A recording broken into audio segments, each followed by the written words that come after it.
This European Cricket Network event is proudly brought to you by HCL Software, Paramatch.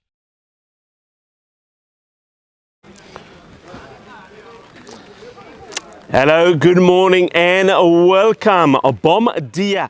I'm Rico Fuller. You're watching the European Cricket Network and you're watching the European Cricket Series here in Portugal where we're getting set and ready for day 4. As you can see, the weather has not been kind to us. Yesterday, we only managed to get 2 of the 5 scheduled matches in, and those 2 were shortened matches as well because of the weather. Unfortunately, the forecast has not got any better. It rained very heavy overnight, and even today, right now, it's still raining. And it's not just the rain that we have to contend with.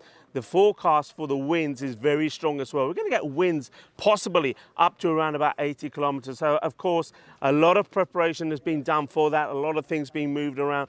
But the main thing at the moment, of course, is that if it carries on raining like this, we can't really start any cricket right now. The umpires have been out there. They've done a pitch inspection. It's still currently very wet, too wet to play. So we'll keep you posted on what happens here on day 4 and if we are going to get any of those matches in. What I can tell you, though, because I know cricket lovers, you want to see some cricket. So we've got some classic matches lined up for you.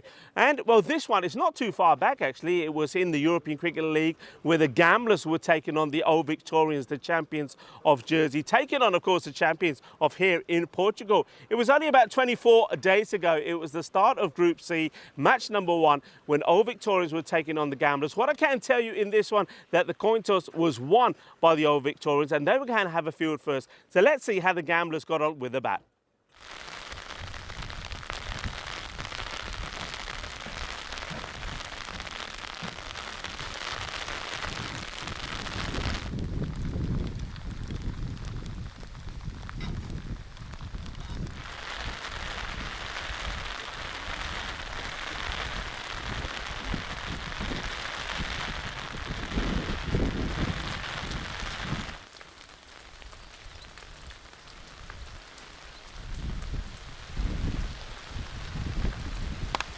Absolutely my pleasure. Andrew Ryan here with European cricket fans all across the world as we kick off proceedings in Group C here at the Cartamar Oval. It is probably one of the big clashes of the day with the old Victorians representing Jersey. They start their campaign up against Gamblers, a cricket club from Portugal. Probably slightly surprised. Qualifiers from the Portuguese scene. Very, very tight competitive atmosphere in that part of the world, and one we've come to know very well. The key man for the Gamblers, Kuldeep Golia. He is capable of tearing bowling attacks apart. Fantastic player with the leg side, hits well through the covers in addition, and he is going to be a key wicket for the Jersey boys if they are going to stop this Gamblers outfit today. But I think this should be a very, very tight contest. And, well, interestingly, it's supercomputer suggesting otherwise. They're suggesting that the old Victorians are the favourites going into this one. I suspect in particular if the Gamblers can put on 130, 140 in this first innings, then the Jersey guys trying to adjust their first game here at Cartamar Oval are going to have a very difficult chase. Anyway, man who will try to make things difficult for the opening partnership from Gamblers. It's Scott Simpson standing at the top of his mark, the left arm paceman, and he will be taking up the attack to Darji. Ball outside off star, but he's gotten the outside edge. First delivery. Wonderful piece of bowling from Simpson, just in the channel on off stump. A flashing blade from Darji trying to hit through the offside. Easily taken by the wicketkeeper Elliot Corbell, and what a phenomenal start from the old Victorians. Oh, well, Simpson just doing what all good bowling coaches will tell you. Probably a little bit wider of off than they might have intended, but seam position very good. Actually decked back a touch off the wicket, and isn't he happy? Unique celebration coming from the boys from the bailiwick of Jersey. And Mayank Darji, his tournament has not started well. The team from the animation side of European cricket.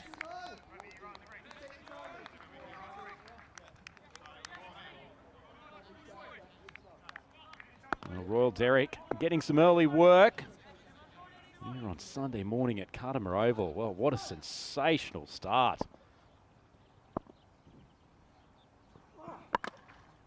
Ball's just outside off stump, full length, so Simpson definitely pushing it up there, trying to get some early movement here.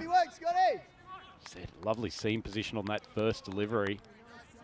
Gave the ball every opportunity to either do something in the air, deck off the wicket. Cockars joined Galea at the batting crease. Another good delivery. Slight bit of movement away.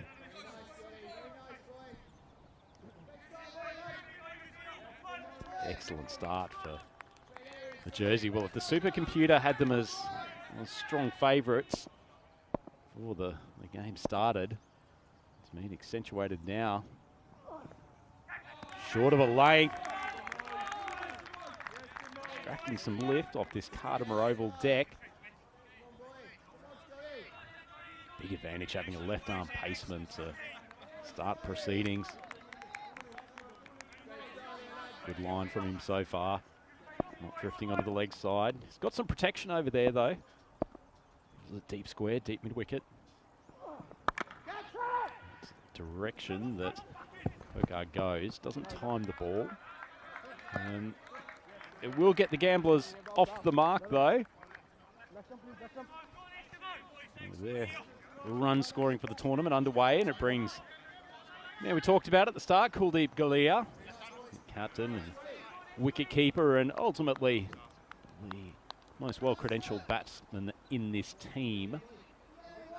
Had plenty of experience playing in T10 cricket at various ECS tournaments that we've had in and around Portugal. Lovely length. Timed well, and it slipped through the grasp of Jack Stevens. No excuses on the lush carpet of this Cardimer Oval surface, but unfortunately for him, he's cost Simpson a boundary. Lovely shot from Galea though. Just waited for the ball. Full base of the bat. Lovely shot, and that's a good finish to the over. Gamblers 5 for 1 after the first. And with such a luscious shot to the boundary, finishing that first over, an opportunity to introduce to the commentary box a lusciously dressed Vinny Sandhu for Sunday here at Cardimer. Yeah, what a start to Group C. So such a thing as like a super royal duck at Wood, first of a group. And Darji, the Silver Fox, has to walk back. And Hornchurch add their name to the qualifiers last night in a thrilling final. Hootinger of Sweden were 100 after 5 overs, but only scored 38 off the second half. And Hornchurch ultimately would chase it down as we start a new over, and Duckett gets driven through the gap and 4 runs. First boundary for Coker. First boundary for Coker. It's also a much better start than the first delivery for the first over, Vinny. Well, it's 2 boundaries and 2 balls, and it's the old through the Jake the Pegs last ball, the first of Stevens. Left a bit red-faced, but still time for Gamblers SC to turn this around. It's a quicker ball, straight to the leg side. Well, let's a single. Let's welcome you back, Rhino. Haven't had you on the network for a little while. Maybe since Switzerland last year. Would that be the last time we heard you? No, it would have been ECC last year. Oh yeah, ECC was after forgetting that. the mega event of September and October. You're exactly right. That was a couple of months later. Lighted up by Duckett, just driven strongly, but no run. And of course, residing in Switzerland for some time now. I'm sure you'll be very interested to see how the Swiss qualifiers Alton go in this Group C. Indeed, one of our main rivals within the Swiss setup, but a lovely bunch of boys. Very, very keen to see how Alton progresses through the tournament. There's an appeal. The batter hasn't played a shot. That's probably high and shooting down the leg side, but strange choice. I think that's one that he's not actually trying to avoid it enough. Yeah. Está a ver esta cápsula? É à base de papel.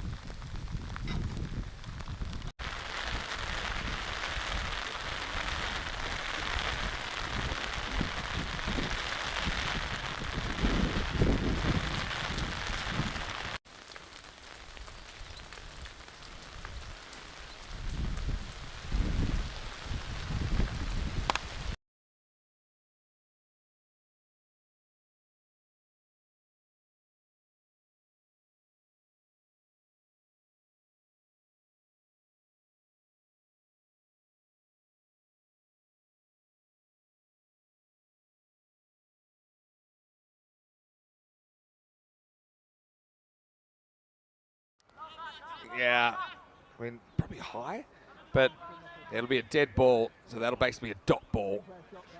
If you're trying to genuinely avoid the ball, then you actually are entitled to take a leg bye. But for me, the benefit of that should probably go against the batter, because bat's there for a reason. Hey, I'll tell you something though. I've been saying to a few of the teams around Europe. Bit of air from Duckett, nicely floated. I know that you're a proud member of Cossonay Cricket Club, kind of rivals of Alton, who are in this group. But you need to become a big Alton supporter, because if Alton can go maybe to the final in the tournament, it means there's 2 spots for Switzerland next year. So you double your chances, right? Excellent. Excellent point from Maximo. Unfortunately, not the greatest bit of fielding. Jack Stevens, who had issues in the first over with one slipping through him.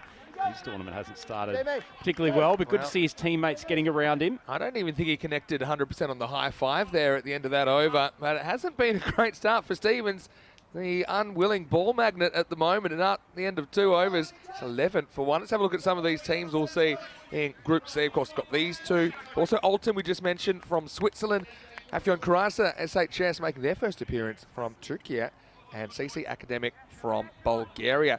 So actually, Alton are the only side here in Group C that have played an ECL before. In fact, this is their 3rd time to the big dance. Indeed, they've got a lot of experience. Very solid T10 team. Simpson coming on for his 2nd over. It's cut, and it's cut well. Behind point, Kulib Galia. Very, very patient batter. Waits for the ball to come to him. Just opens up the angle of the bat. Lovely shot, and that's his 2nd boundary. Yeah, so, look, Golia's been in some pretty good form here at the Cardimer Oval. Played some very good knocks for the Portugal national team back in the Euros of cricket. It's a good shot. Good ball, Simpson. Just once again tailing the ball away. Getting it to do enough, isn't he? And I think he's bowling a length where that, because of the pace, the batter's unable to adjust to that sideways movement in time.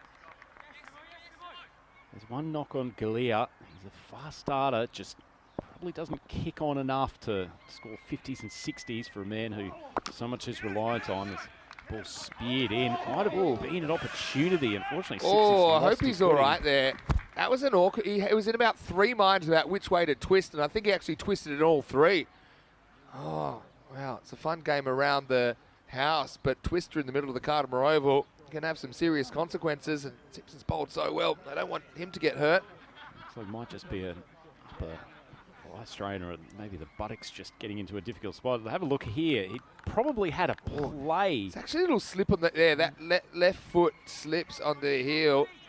Interesting from there, Vinny. It almost looked like he had his natural left hand in a good position to try to have a crack at the stumps at the strikers there. It actually turned around as though he wanted to spin. Yeah, I think he changed his mind at the last moment. Anyway, seems fine. It's the main thing. Well, it hasn't helped him. Little drag down the leg side, called wide.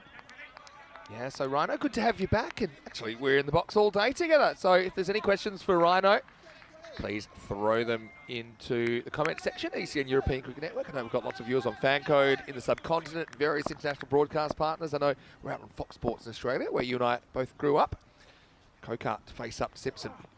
Short of a length. Just dropped down for an easy single. So it's going to be an interesting group, especially when you've got 4 new teams out of 5. And old Victorians, they've got that whole thing where there's decent cricket infrastructure in Jersey. And, 2 or 3 of these guys we've seen before at the Cardimer Oval for the national team, but former cricket, they don't play too much.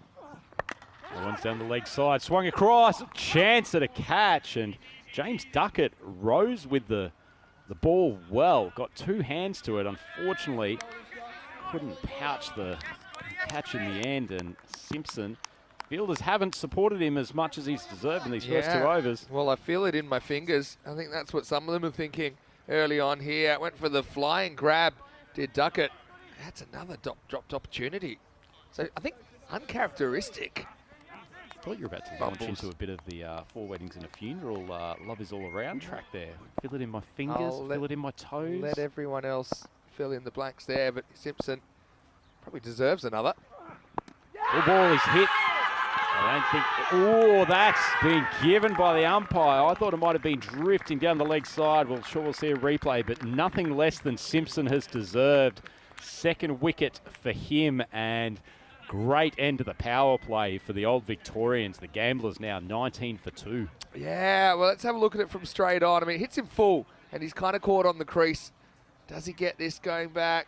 Oh, I think, yeah, it's a tough one for me. This won't really do it too much justice. I mean, from there, it looks like it's hit him outside leg. But this is the one that's straight on. So let's see. Oh, I reckon it's a tough call. It is a tough call. There's no other way to say it. Might have shaved leg stump. Either way, I'm liking seeing a bowler getting rewarded for putting it up in the block hole. If you didn't know already, Rhino is a bowler. And he would have been happy with that. Kokar, not so happy. Hey, couldn't really do much with the bat, though, to be fair. Had to deal with some tough stuff from Simpson, but he goes for 7. It's 19 for 2. Yeah, here's the thing. Even if it was flicking leg stump, you got to look at where the ball hits him. And if the ball hits him outside leg stump, then it shouldn't really be given. But, I mean, the umpires, they've got to make thousands of decisions a day. So that's one at real speed that the umpire was happy with. End of the over, 19 for 2. As Ankush Kumar comes to the crease at number 4. Have you ever had a rough LB decision, Rhino? Every single one of my career, Vinny Sandu. My words, exactly. Anyway. I think it's about 78% of my dismissals these days, trying to flick across to the leg side. But anyway, we've got Edward Giles coming on for his first over. That's caught, and it's straight down the gullet of Matthew Webb. First ball the Galea faces from the new bowler, and the star man is sent back to the pavilion. 3rd wicket down for Gamblers. Yeah, no real footwork. He just guides it. He guides it straight to the man, though. That was a well-taken catch. We've seen a couple go down already. Haven't really been punished for their sins, have they? Old Victorians here. And Gamblers SC lose a 3rd. It's 19 for 3. Nice catch. They've had some other opportunities which they haven't taken, but 3 wickets down, and Gamblers already in trouble here today. Good start for Giles. It actually wasn't a great ball, slightly short of a length. Galea probably needed to go full throttle. Fortunately, as you said, Vinny, he's just tried to guide that, and neatly taken catch from Matthew Webb, and everything going right so far for the old Victorians. Need someone to stand up here, really. I mean, Gollier going hurts. He's a guy who's been in good form at the Cardamom Oval, albeit it's a few months since he's been here. Giles strikes with his first delivery. Just outside off stump. It's nicely struck, well fielded. Excellent stop on the boundary. This is Karambir Singh, so he actually plays cricket for Austria, but he also plays in the Portuguese club competition for GSC. And yeah, he's quite an interesting character. He became the first player to ever score 200s in a day. That's a good stop, just to interrupt you there, Vinny. Excellent work from the outfielder, just keeping his feet above the rope. Ensuring it wasn't a boundary. Giles finds that outside edge, but it evades the wicket keeper. And hopeful boundary. Probably call that an educated edge. Yeah, we're being generous. Yeah, that one. IQ off the charts. It's risky as well, because if you don't get as much of it as you want, then it can provide an opportunity for the keeper. Corbell had no chance, though. Handy boundary to Kumar, first ball. Some good acrobatics from Corbell, though. He's a lively character behind the stumps. Giles pushes that down the leg side. Not express pace by any stretch, but stays nice high in his action, and with this still relatively fresh grizzly ball in his hands, getting enough lift off the Cardamom turf. Yeah, it's known as the bouncy end, this one. I was going to say with Karambir, though, it became the first player to score 2 centuries in a day on ECN in the ECS Austria for Vienna Eagles. Flying high on that day, and that ball's been struck over to the mid-wicket boundary. A couple of bounces, and despite the despairing dive out there from Charlie Brennan, a much-needed boundary for the Gamblers. Yeah, finds the gap, so it was all about the placement there. Nice shot. Just need a partnership, need to stabilise a bit. The computer's giving them 86 at this stage, last that I saw. That could be a tough one, but Victorians been far from perfect as well this morning. Both teams still feeling each other out. Magnificent pseudo mullet on the head of Giles as well. Ball outside off stump, and Kumar gives himself a little bit more room than was necessary, and at the end of the over, Gamblers 28 for 3. Yeah, goes to full Damien Martin there, but doesn't really pull it off at the end of 4 overs. Yeah, 7 and over Gamblers. People wonder where the Gamblers name comes from. The club started, the origins were a bunch of friends that would like to sit around and play poker. So I always think of it like the Old West. Geez, I was genuinely hoping that they were massive Kenny Rogers fans, Yeah, to be that's true. honest. But clearly a slightly more I mean, practical one thing explanation. about Gamblers SC, who are a relatively new club, I should say, in Portugal, the team song writes itself, doesn't it? You just got to know when to fold them, know when to hold them, know when to fold them. Anyway, wow, this is a flying delivery that's going to fly over point, and I think that's gone for 6. I'm prepared to call it Maximo. As Duckett comes on, he loses his feet. As it's the power you see, and I think this just carries. Yeah, it does. All the way for 6. Poor Duckett might have been saying something resembling his surname as he went tumbling from that first delivery. As that's pulled to the leg side. Not a great ball, short of a length, and it's dealt with easily by a man of Karimba Singh's quality. And so consecutive balls to the boundary, and that's hopefully pushing the Gamblers' total up. Yeah, 33. it's good signs from this. I mean, Karimba certainly is the guy that could give him a big knock. I'll tell you one extra little thing about his century. He became the first, I believe, to score a century in a match, but his team actually lost. I think they got 164, top of my head. And at the time, it was the highest chase ever pulled off by pack riders. But still, 2 centuries in a day, not too bad. Full ball. Not sure whether that got a feather of an outside edge. I suspect the reaction from the wicketkeeper was that it did. I heard the distinctive sound of ball on helmet. Have a look at it here. There's the edge, and actually kind of goes into the arm and then up. Just grazes the helmet. Full ball from Duckett, and it's hit. Oh, I was about to say straight down the throat, but that might have swung slightly across the face of Giles coming in there. It's long off. Catch goes down. Oh, this the boundary. Has a little bit of the old fade on it, this one, I think, and the fielder doesn't read it. Ends up kind of zigging when he needed to zag, really. And to what's worse, goes for 4. That's 3. Fairly simple chances gone down so far. Now this one's in the air. Bermuda square will form. And Karimba gets a bit lucky and gets 1. Karimba ultimately riding his luck very much so at the moment. The keeper up to the stumps, I can understand with the pace of Duckett, but that's the negative bit, isn't it? Because that was a regulation edge probably if he's back. But I still like the pressure that Corbell brings up to the stumps as we get to the end of the over. The Gamblers finally getting tough going early on, 44 for 3. Let's welcome you into the Dream Box. Vinny Sander here, Mr. Maximo, on a sunny Sunday morning on the Costa del Sol. Andrew Ryan, the Rhino, is with me for the first time in the series. And welcome back to the ECL. Thank you very much, Vinny. It's absolutely a pleasure to be back here. Got to see quite a bit of the cricket from the first week, and as you say, we had a fantastic finals day yesterday. I was very pleased, in fact, to see the boys from Huddinge in Sweden, who you and I know well. We were out there for their victory in Stockholm last year. Fought back after a tough start to the tournament, but really could have taken the victory last night, and I think we're in for another close group here. And really happy to see some of the younger players impacting as well. Now this one is bombed straight, and Karimba, well, he can go Big Daddy. That one's over the sight screen. Maximo! And that one is large from Big Karimba Singh. Yeah, lovely shot, Vinny. You'll see this on the replay, just how elegant this strike is. The hands coming through straight up, and that's carried the boundary by a good 15 or 20 metres. Lovely strike of the cricket ball, and he's the main threat for the old Victorians at the moment. Full ball, a little bit of tail away. This is Matthew Webb, who's come to bowl the 6th over of this innings. Yeah, good areas there from Webb. Yeah. Young Yassine Khan is probably one 15-year-old. You know, had a chance with the bat yesterday, worked a couple of boundaries, took a couple of wickets when he got a chance to bowl.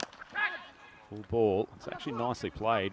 But I mean, he's a guy. I mean, he's physically pretty distraught, getting so close to coming back, and you know, it was really nice to see also, you know, some of the Hornchurch players getting around him and supporting him, and you know, he's a guy who's got a bright future. That's really a lot of what we do at ECN is geared towards the next generation. So he's a really good example of someone that could benefit from that. That looks pretty high. It's going to be called a wide. Yeah, probably a good call from the umpire. The ball looked like it pitched in about the first third of the Cardamom deck, so not surprising to see it get above the shoulders of Kumar. The Gamblers have just worked their way back into this innings. Yeah. Might have forfeited thoughts of a 140, 150 total, but at least it should be competitive. Lifted and it's going to hold up in the wind, and a very, very safe catch from Jonty Jenner. And after a bit of a fight back, 4th wicket down for the Gamblers, 52 on the board.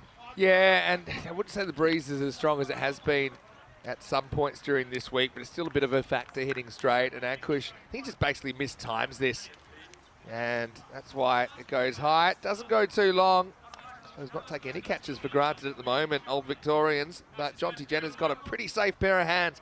And he holds on to that one. Kumar goes for 8. It's 52 for 4. The ball was genuinely in the slot, wasn't it, Vinny? Really only needed to get a decent piece of the stick on it, and it should have been straight over the head of our cameraman there from Spring Media, but unfortunately didn't time it as nicely as he would have liked, and Webb picks up his first wicket of ECL 2024, and just may put the brakes on that Gamblers fight back a touch. Probably got to look for a total of maybe 110, 115 if they can, based on where they're placed at the moment. Webb continuing to pitch the ball up and just a little bit of shape. Yeah, a little bit of a nervous swipe there. First up from Simranjit Singh. Just looking at their batting, though, I mean, they've got a few that can still go. I mean, Junaid Khan has been used as a wild card by GSC, and so he's available. He's a lower order guy, but has a good record here with the bat. Full ball, struck nicely over the cover fielder's head. And that's a good start for Singh. His first boundary. And Gamblers up to 56 for 4 at the end of the 6th over. Yeah, look, I think that's a good example of a nervous shot first up that he gets away with. And then he kind of clonks himself in the head and says, hey, come on, get back to batting. And the next one is a proper cricket shot. And he is able to get it over the offside for 4. So Karanbir and Simranjit just looking at batting to come. Junaid's listed at 10, but he's pretty decent in the late overs. Narayanan is a specialist bat as well, still to come. Well, another one of the old Victorians have lost their footing. Not sure if there's been a little bit of moisture put on the deck at the bowling end, but Jack Stevens has gone flying as well. Stevens, just even in the yellow shirt, a bit like a newborn giraffe at the moment that's just been thrown in the deep end. See if he can keep his feet this time. Bambi on ice skates, manages to stay upright on that occasion. He's just swung across to the leg side. He's had an interesting start to the day. Yeah. Young Jack Stevens, hasn't he? A couple of catches going down, gone down first ball that he's bowled. That's an interesting adjective that you've used. It might be going to the thesaurus, and probably could pick down a couple of others. But anyway, hey, he's got plenty of time to turn things around. But this isn't going to help because that's a huge no ball. And, well, a little bit of the old crash into each other down there. It'll be a free hit coming up. Could have been a lot worse, that collision on the boundary. They managed to spin at the right time. I thought they might have touched while one was out of the field, but it doesn't matter as long as you're not trying to. It doesn't matter anyway because they've come apart by the time the other fielder goes over the line. But yeah, if you're touching the fielder that's over the line, it's only 4 if they're deliberately trying to assist you. And when you collide accidentally, I don't think it falls in that category. Stevens, welcome to the Carter Oval. Well, delivering a free hit to Big Daddy. 4 of his 1 delivery so far. He's gone for the wrist spinner and has been hit very high. Jenner's underneath it. He may have actually kept that ball in if he has an outstanding piece of fielding. They're coming back for the extra run. An appeal at the top end, and umpire Tyrone will go to the video. This is going to be close. Well, the first thing is it 6? And if it's 6, then the run-out's irrelevant. So we'll probably look at that one first. What a stop. I mean, that was so high. And then the run-out, I feel like he's in. But, yeah, he just watches it. And the higher it goes, let's have a look. Oh, it's going to be 6. Foot on the line. Foot on the line, Vinny. So easy call for the umpires. Don't even have to go to the run-out. Yeah, exactly. So he's on the line. And, yeah, that's going to be 6 runs. Just for fun. I'd be curious if he would have been run out. And, yeah, at the end. Well, that won't tell us too much, but we get the right decision in the end. Anyway. Well, that ball's been hit over the cover. It might spin off the turf and go for a boundary. So this is turning into a costly over from young Jack Stevens. Gamblers up to 70 for 4 halfway through this 7th. Yeah, well, boundary comes. Interesting option, the confidence to go the old Merv Hughes style fast leg spinner, really. But Curran Beer is giving gamblers a fighting chance here. Excess up to 112. Stevens, full ball. It's left in the hope that it's going to be a wide. It's fallen well inside that wide line, Vinny, so miscalculation from Singh. Yeah, just kind of locks him up. He's thinking, is that going to be a wide? As good look, sees it isn't. Anyway, not the end of the world. Right on the leg side. I thought that might have clipped pad, but it might have been bat striking the pad as it went through. I think he might have just hit his own pad in the stroke attempted glance there. He got fine leg up in the circle. Aren't we loving the kits?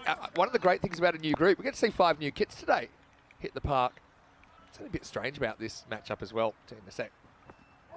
Good ball right up in the block hole. Vinny, what's strange? Well, old Victorians, typically they play in a black kit with a bit of yellow. But gamblers, when they play in Portugal, they wear a kit that's exactly what old Victorians are wearing. So I keep kind of checking myself here. But gamblers wearing the alternate blue, almost like the Azuri blue. That one's drilled straight down the ground. Sensational effort from Jenna once again, coming around from long on. Unfortunately, much like the Maximo a few balls ago, can't keep that in the field of play, and that's a good finish to the over from the gamblers. Yeah, good fielding, bad outcomes for Jenna really here, who gives it a great attempt, but 4 runs to finish, so 75 for 4 after 7. Let's look at some of the stats. Now we're almost up to 7,000 runs. We're not even at the end of week 1 yet. We hit 600 Maximos in the final last night. We hit 400 4s. But have a look at these numbers. This is the average of all of the matches so far. So 12.8 Nova tells you that kind of 128 is the past score. And we're seeing an average of 11.36s per 10 overs. More 6s than 4s as well. We'll wait for this first ball to be bowled, but I'm going to put something to you, Maximo, as a bit of a deeper statistical analysis. I'll accept it. James Duckett coming on for his second over of spin. Hasn't started particularly well. Full ball on the leg side, and it's utterly pumped by Singh for a much-needed Maximo. Gundy ball, really, from Duckett, the skipper. And once again, you see Simran, he can handle himself. So it was a bit of an awkward swipe first ball, but since then he's been pretty well put together. So, back to that statistical analysis. The wickets per innings surprised me. 5.8, probably a bit lower than I might have expected, but, and we'll just wait for this second ball from Duckett in the block hole. Nicely bowled, it's a single. I would like to see the analysis taken out if you remove the innings that are essentially not completed because of a second innings relatively simple chase. Well, I can give you a deeper dive then, because that's important. That's heaved over the leg side, unfortunately. So that wickets per innings is actually wickets per 60 deliveries. So it's normalised for 10 overs. So that's saying in every 10 overs of cricket we're getting 5.8 wickets. And that's actually slightly more than the average. It's normally about 5.5. It's about on. It's normally in the 5s. So that's a statistic that I look at across series as well. So for example, I could go back to Switzerland last year, which was a pretty batting heavy series, and my guess it will be slightly less. I'll have a look. Coming on. Another attempt to heave him on the leg side. Hasn't come off well, but it's been mishit enough that it will just drop inside 30-metre circle, and they'll scoot through for a single. Yeah, so last year, Switzerland 5.7, about the same as this. Full ball, and it's hit nicely, and it's hit from Maximo. Singh taking the low full toss, managing to dispatch it. Duckett goes for 22 off his 2 overs, and the Gamblers just edging their way up to a competitive total here. 91 for 4, 2 overs to go. Yeah, it's going to be ugly 120 on the board here. Obviously had the worst possible start with Darji going first ball. The Jersey side have missed some opportunities in the field. I wouldn't say they've really been hurt yet. I think the players they dropped, they've gotten out anyway. But look, Currenby is a guy, he's batting 5. For me, it's too low. You know, he's a guy, we've seen him opening up in ECS Austria, which is very strong competition. Obviously, they like Darji up there. Look, they've got strong batting. I think Currenby is a guy, you've got to find a way to get him higher than he's batting at the moment. Anyway, 2 to come, and it all happens in the 9th. There's number 9, Webb to bowl. And that man, Currenby, are on strike. Hasn't timed that shot well. And it's a good catch. It's Giles coming in from the long off boundary. And a much-needed wicket just as the Gamblers had started to reassert themselves in this innings. And Caribbean seeing he departs for 40 and the Gamblers 91 for 5. Picked him up and he has to go now. Good catch that time by Giles. We saw him just have a bit of difficulty with one earlier. I love some of the seam position of these pace bowlers so far from old Victorians. But yeah, goes the old slide in, gets his head low to the ground. Make sure he's got everything under that. He's even got the thighs as a backup kind of option, but safely into the hands. Good knock though from Caribbean, 40 off 18. Gets this innings back on track, but he has to go at 91 for 5. The Gamblers, 11 balls to go. They have to go hard. Still got a few hitters down the order.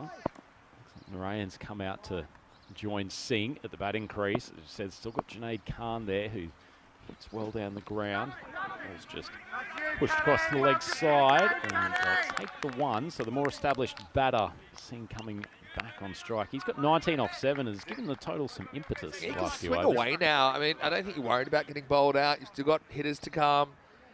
Webb 2 for 12. Decent figures from him. Can you just sneak up that 115, 120?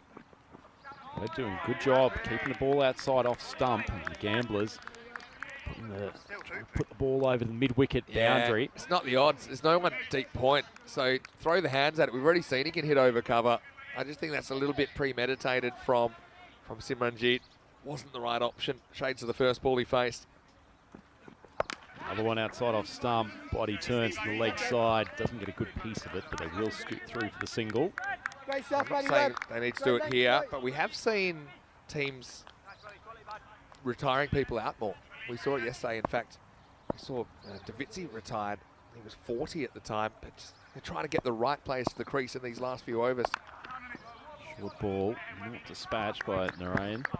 So just dealing in ones here at the moment. It's been a pretty good over from Webb, coming on for his second, managing to get the star bat out at the start of the over with Karambir Singh dismissed, and the rest of his deliveries just put it on the right spot outside off. See if he can complete it. Final ball.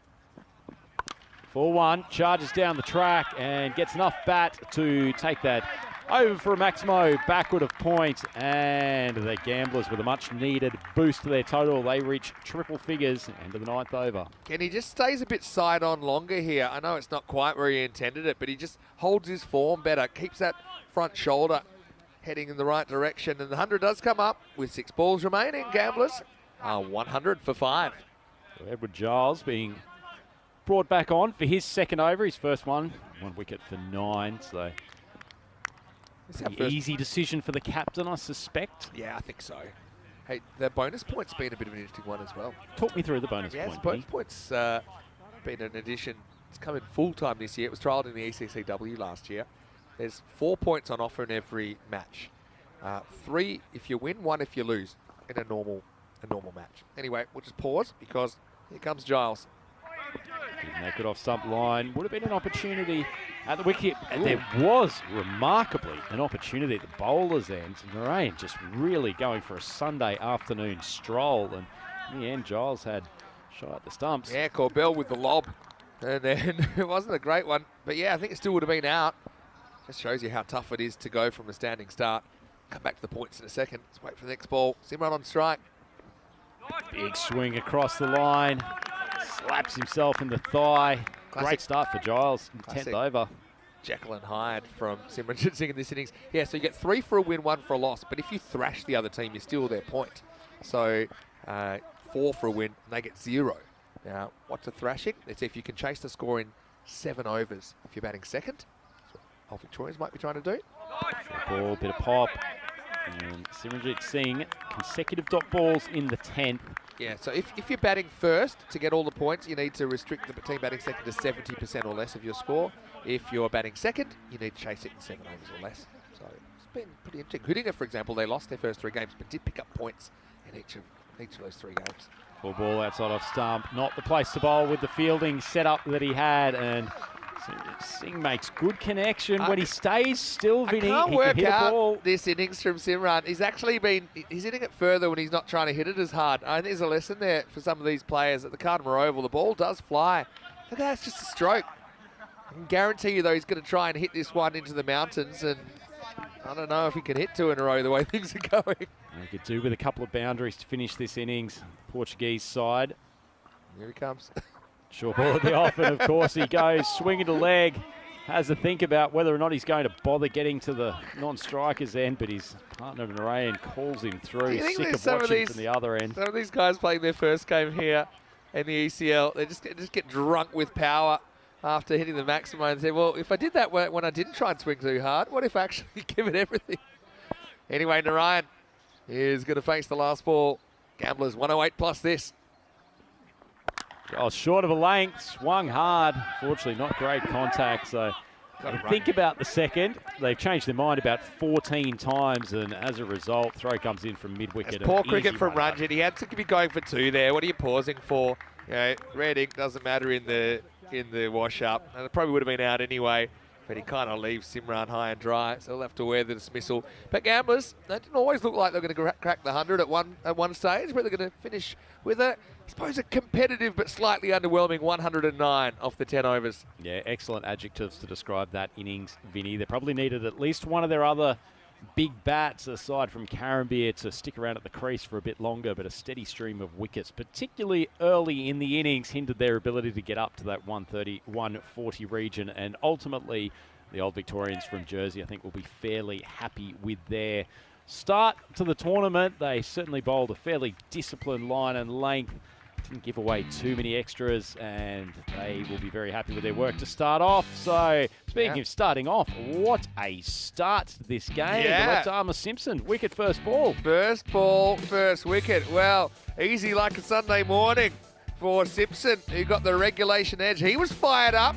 He had the dome shining for all to see. Easy catch for Corbell behind the stump. But I've got to say, there were a few missed opportunities for the Jersey side as well. Yeah, indeed. A couple of their fielding efforts, whether it was catching, whether it was stopping the ball, even Simpson with the opportunity for his run out off his own bowling. This was probably a fairly fortunate dismissal. I think that ball was likely to just miss leg. But in the end, umpire put the finger up, and he had a well-deserved second wicket. The left-arm paceman is going to be a handful at the top of the order for the teams playing Old Victorians. A nice sharp catch there, which got Kalia out. Didn't really go hard at the ball, but they had a few others who were more than happy to go hard at the ball. This was probably the shot of the innings from Karambir Singh. He ended up with an innings of 40 off 18 balls. That was a nice little bit of bowling from Matthew Webb. Drew the false shot and the safe hands of Jonty Jenner. Certainly a man we're looking forward to seeing with the bat for the Old Victorians. That was one of the few error balls from the bowling lineup, the Old Victorians, as Simranjeet Singh joined Karambir for those middle to late overs, and they gave enough of a boost to the Gamblers' total. They've at least put on something mildly competitive. But that was a huge wicket. Karambir would have liked to launch a few in the back end of the innings. Unfortunately, he was a victim, particularly to a sharp take from Edward Giles. And a bit of sharp work from the outfield, and nicely tucked away by the keeper, Elliot Corbell, to create a run out off the final ball. As a result, that has left Gamblers Cricket Club with a score of 109 for 6 off their 10 overs. So certainly probably 15 or 20 less than they would have been aiming at the start of the innings, but given that flurry of early wickets, probably a better position than they might have expected to be. So their score heavily driven by those two middle order batters. Karambir Singh, he scored 40 off 18 before eventually being a victim to Matthew Webb, who took 2 wickets, and Simranjeet Singh dismissed off the last ball of the innings. Ranjit Rain coming in there, soaking up 4 balls for only 2. Probably needed a boundary or 2 from him in those latter stages. Good all-round bowling performance from the Old Victorians, headlined by Scott Simpson, the left-arm paceman. At the top of the innings, he took 2 for 13. Edward Giles did a pretty good job, particularly coming in the final over. He had 1 for 16, and Matthew Webb 2 for 20. So decent all-round performance from the Old Victorians. They'll certainly be happy to get that fielding innings out of the way, and will feel relatively confident, particularly with their batting lineup featuring the blasting bats of Charlie Brennan and Jonty Jenner, that they are more than capable of chasing down this total. So they have a target of 110 to win off their 10 overs if they're to get their campaign here at ECL 2024 kicked off with a win. Gamblers trying their utmost to stop them, and they've got a few guns with the ball who can certainly work their way through a batting lineup. Plenty of action still to come here at Cuddamore Oval. Please join us back on the European Cricket Network in a matter of minutes for the chase of Match 1 Group C.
The European Cricket League is proudly brought to you by Dream 11, HCL Software, La Junta de Andalucía, Paramatch and Norcane.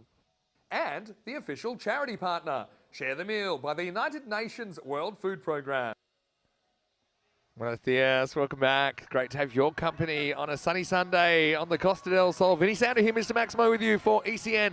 And this is Group C action, the opening match of this group pits the champions of Jersey against the champions of Portugal. It's all Victorians come out to bat against Gamblers SC. 110 for victory in the 10 overs after holding Gamblers to 109 for 6. Vinny Sandu with Andrew Ryan for the first time in the series. And Rhino has runs on the board, probably not as many as the Portuguese would have liked. But let's see what they can do with the ball. Also, first chance to see all Victorians with the bats in the competition. Indeed it is. Vinny Sander, and thank you for all of our viewers for joining us out here.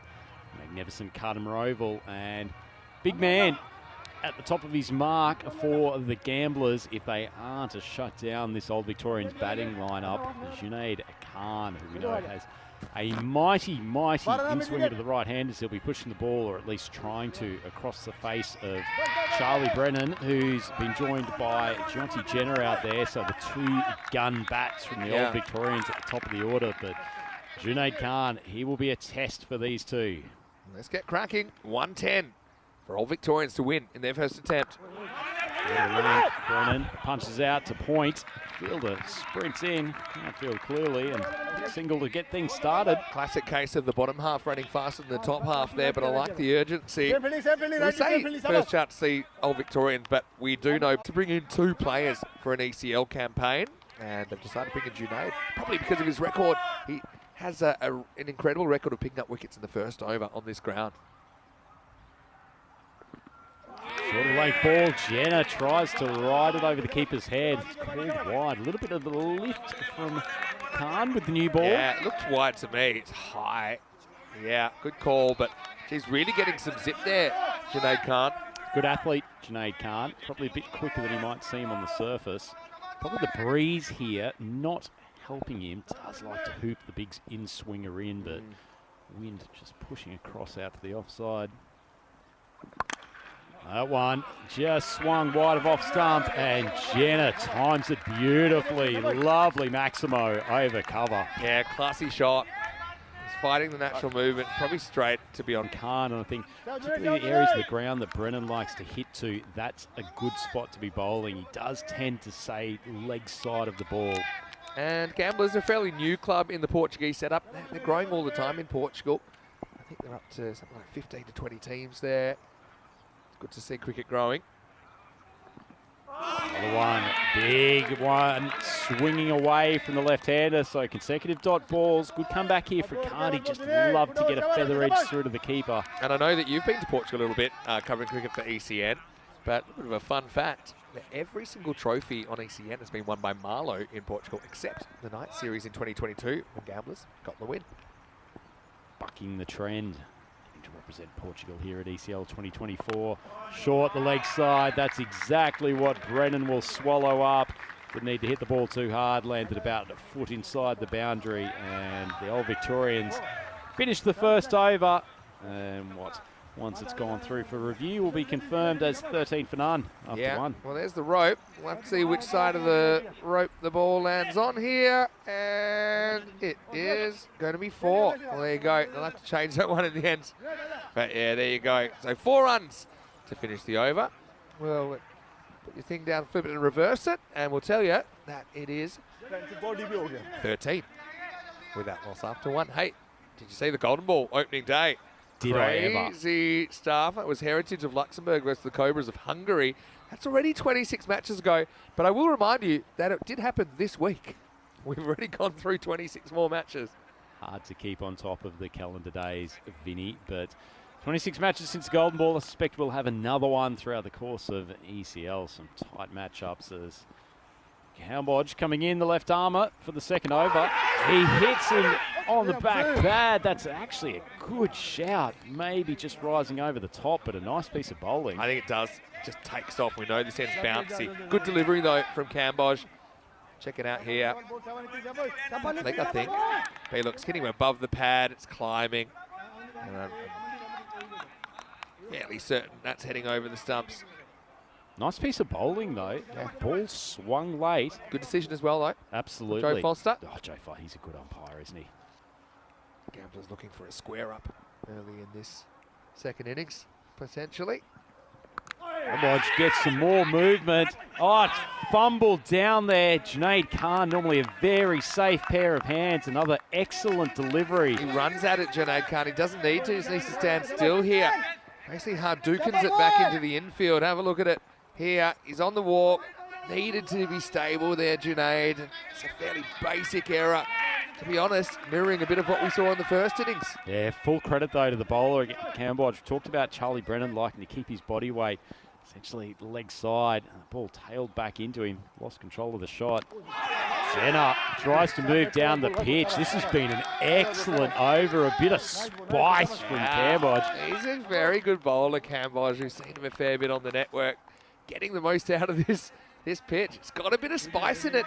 And again, I mean, scientists have not uncovered the reason why this end seems to have a bit of bounce. The other one's fairly benign. I mean, yet to play from the other end. We will from Group D. But still, great contest on our hands right now. Cambodge too short, and Jenner swallows that hole. Heaved behind square for a Maximo, and after building up some pressure with those first 3 balls, that pressure valve's been released. Yeah, maybe crosses a line from the consistent into the predictable here, doesn't he? Because Jenner's sweating on this, says, all right, I charge you. That didn't work out too well. I know that you're excited to bang it in, so I'm going to just be looking out for that pull/hook shot. Puts it away nicely. Hey, bit of a first here on ECN today, because this is the first time we've played an ECL on a Sunday. So it's strange, it's the last day of the week, but it's also the first day of a new group. So a bit of ECN history. It's almost the traditional day down at the Carvery, isn't it, Vinny? So we're sacrificing that for the sake of getting some more cricket action in. It's 1 week since I was there, because I arrived last Sunday morning, and yeah, straight to the Carvery. It's hard to believe that was a week ago, really. Cambodge, what's his plan now? Goes back to his lane. Jenner tries to tickle it. Umpire's finger goes up, and that's due reward for what has been an excellent over from the Gamblers. Left arm paceman and the huge wicket of Jonty Jenner. I got a feeling this is bat onto pad. I feel like he got a piece of it on the way through. I think definitely get some pad on the way through, but Jenner maybe predicting a fuller delivery. Yeah, well, there's a bit of thigh pad in it. Let's have a look. You got any bat in this? Yeah, it's actually straight off the glove. I reckon it's just come off the thumb. And yeah, no problem there at all. Excellent decision from umpire Joe Foster. Yeah, because it actually made that paddy sort of sound, but it was actually the padding of the glove, I think. So Jenner just gets that slightly wrong, but still played some nice shots in his 13. But he has to go as the first wicket down, and it's 21 for 1. You can see from the celebrations, they knew that was a huge wicket, the Gamblers. And Jenner, if he had hung around for a few more overs, could make big inroads into this total. And that one's popped, and Corbell scoots down that on striker's end, so he'll have the strike back at the start. Have a look at it here. See? Yeah, wasn't near the pad in the end. So I was kind of fooled from behind, just going on the noise. But, yeah, Joe Foster has a very good over there. He had a couple of tough decisions to make. He gets them both right. Anyway, end of 2.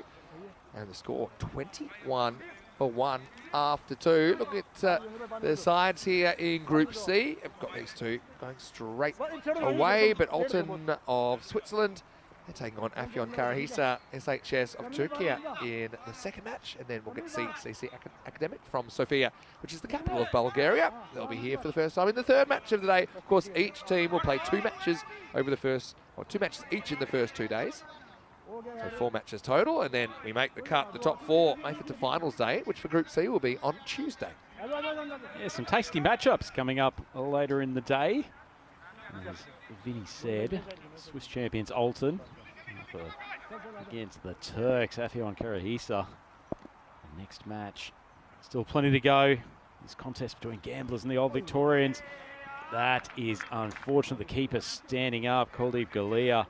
Ball slightly short of a length from Rahman, who's come on to bowl the third. Yeah, I mean, on this pitch, and Kuldeep he's experienced it standing up to him, but the extra bounce is going to be a factor. I think already he's going to go back. It costs him 4, though. Likes to put the squeeze on, but I just feel you know, you're probably more likely to get a little edge or something that flies away. I think the value is to be back there at the moment.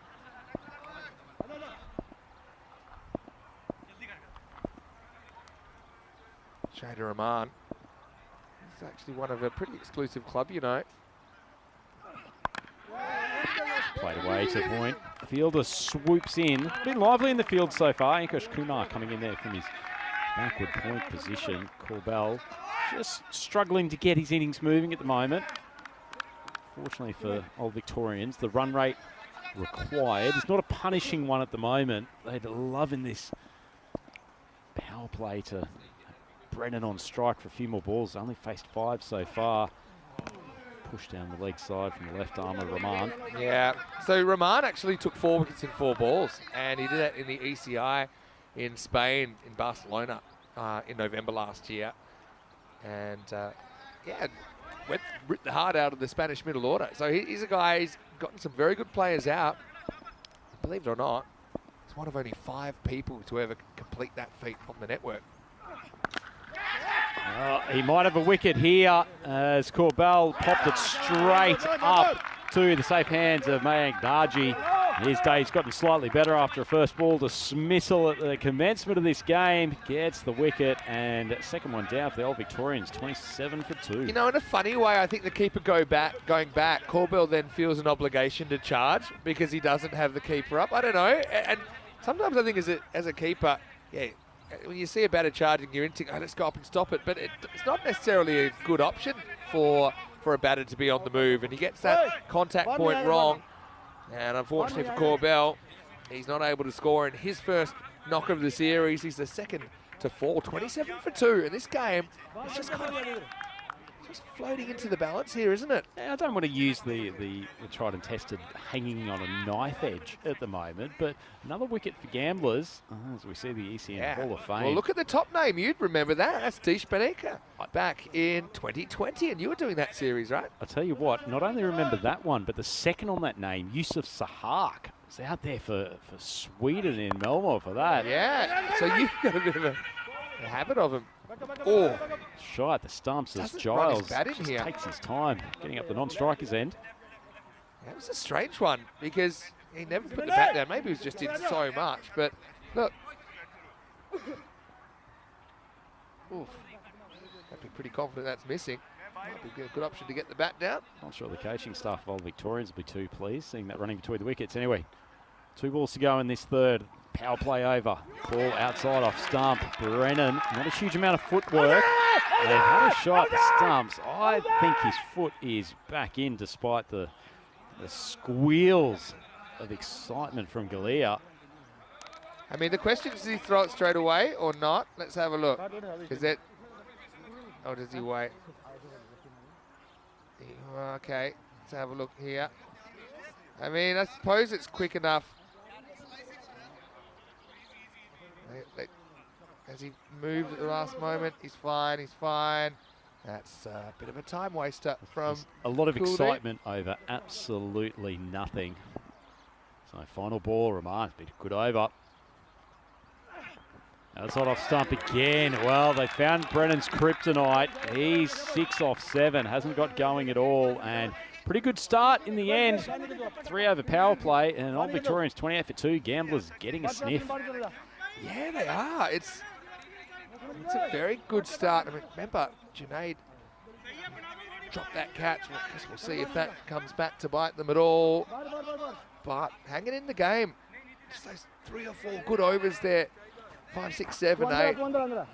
Actually, the only overs in double figures. 109. Seen it defended before this week. Good move, I think, to bring Cambodge back for his second over. Give him the ball when it's as fresh as possible, and another wicket or 2 here, particularly as much as he hasn't fired yet.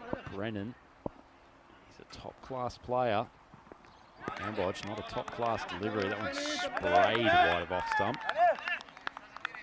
Yeah, and Cambodge being brought back. I like this. I think you got to stick with the guys that are doing the job. And Cambodge bowled a pretty dangerous looking first over. Again, just searching for more wickets, trying to open up that middle order.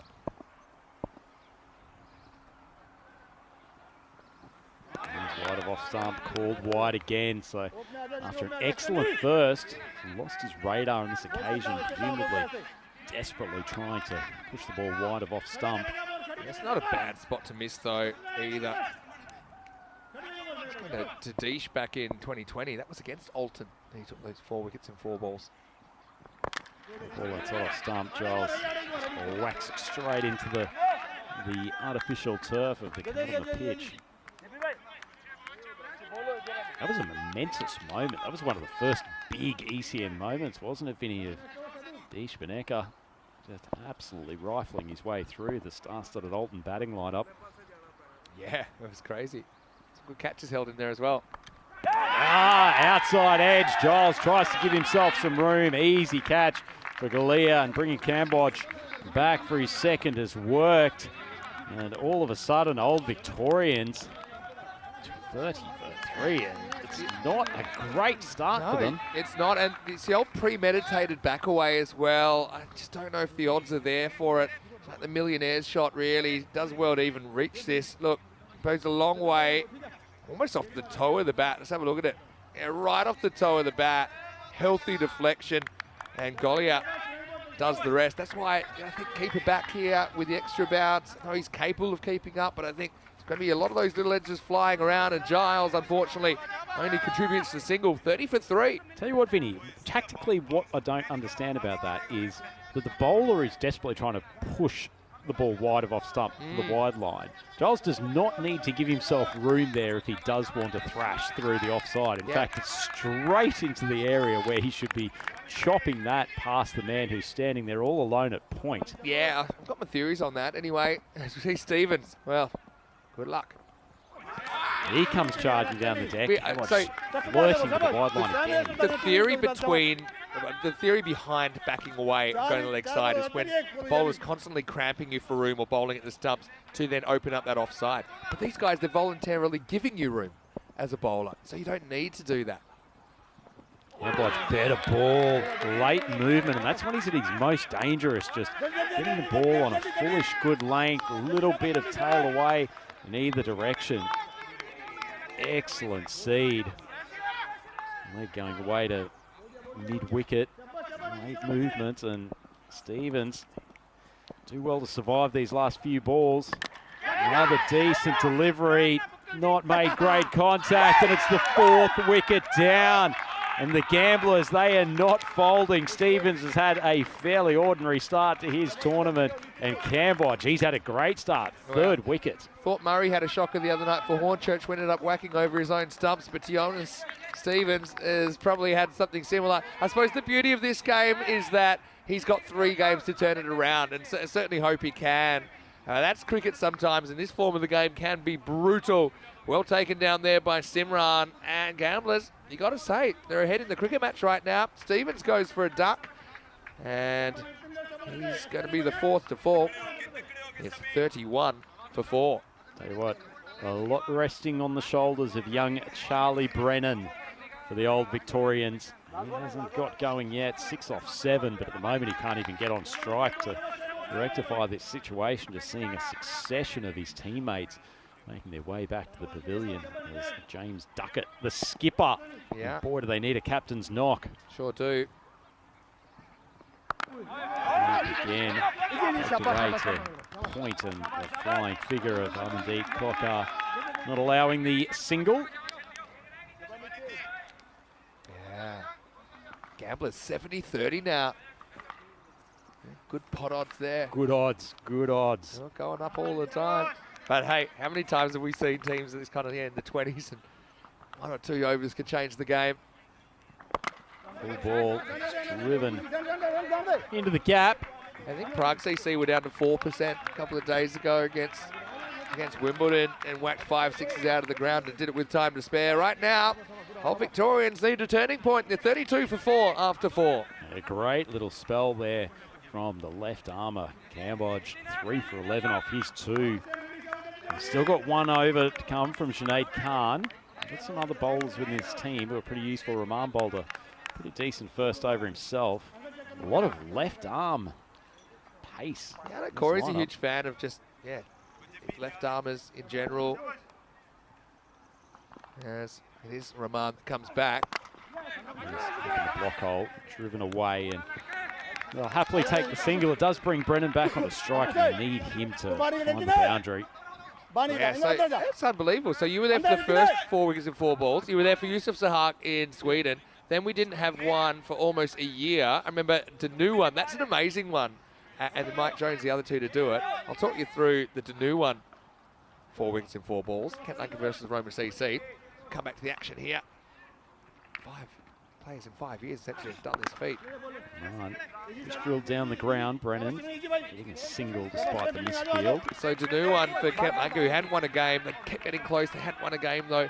And there were 7 required off the last over. And they tossed and turned, and then they decided, okay, we're going to go back to pace. And so 7 off 6 against a strong Roma CC lineup. He's gone wicket, wicket, wicket, wicket. And there was a set batter at the other end. I think it was Nuttendige. And then there was a single. And there was 6 to win off the last ball. And what do you think happened? I'm suspecting Maximo got launched. Maximo. So that over where he took 4 wickets and 4 balls actually was a heartbreaking over for Kent Lanka, who then remained winless. And then the other one, Mike Jones, actually in Croatia, did the double hat trick in late 2022. And then we didn't see it at all in 2023, except for Shahid Rahman. It's the only time it happened last season in 1,600 plus matches. He hasn't got the double hat trick here, but he is bowling very, very well. Once again, getting that ball in the block hole in the left arm, pushing it across the right-hander. That Yusuf Sahak also was in the 10th over. And do you remember this game? That was an insane game against Malmo Cricket Club. Malmo needed 8 off 12, and they had 8 wickets in hand. Anyway, going to last over, they lost wicket, wicket, wicket, wicket, and then 1 and run out. It was actually 5 and 5 in a way. Good ball.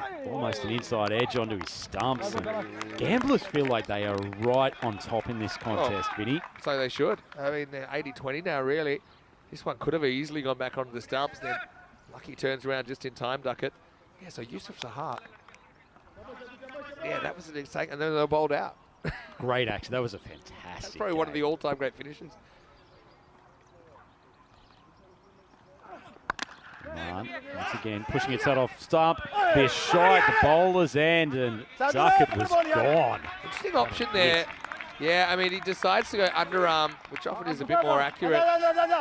Maybe could have waited. It's one of those ones that could he have thrown it to the bowler on his way back to the stumps. I think he does the right option, but just wasn't able to hit the timber. That would have been a clear run out. Well, ultimately, you've got to have the bowler alive to that situation. I'm not sure Rahman was in position. Final ball of the over. And Brennan lofts it, doesn't make amazing contact, but just carries the head of the fielder at long on. That's a huge turnaround. Brennan going there would have potentially been curtains for this game as it is. Old Victorians squeeze their way a little bit closer, 41 for 4. Yeah, it's gone. That's pretty impressive attempt as well on the boundary, but it's a forlorn effort, so 41 after 5, so they're about 14 and over. We certainly have seen that done. And there is some quality. Again, I think both these teams just struggling because it is early in the season, and I don't think the Jersey boys will have had too much of a hit, maybe some indoor stuff. Portugal, I suppose they are actually have done a bit more training. I think that's kind of showing up a bit right now. But right now, Old Victorians, they were ahead at half-time, but right now they're not. They're going to have to do something pretty special to get home from here. Yeah, certainly. And we talked about the fact that the Jersey team have both of their gun batsmen in the opener's spot. Jenner went relatively early. Middle order just struggling to find the boundary at the moment. You can see they're almost trying to force the ball rather than actually think through where the gaps are. This Karma field, very, very quick. Just use the pace of the bowlers, particularly left armers, pushing across to the offside. That's a good start. This is Ankush Kumar, who has come on to take up the attack in the 6th over. Yeah, so I know gamblers have been training sometimes at the Santarem Cricket Ground, which actually will host the Western Shield, the first ever British and Irish Knights versus Team Europe best of 9. Is there a ground in Europe that gets more action than the Santarem Cricket Ground? The SCG. A change of pace. Called wide. It was actually a nice piece of bowling. Yeah, he's trying to roll the fingers. Well, he does roll the fingers on this. Does it do enough? Suspect it doesn't quite cut back enough to get inside the line. Straight over. Comes from very wide of the crease too, Kumar. But nice piece of bowling though. Duckett 3 off 7, struggling.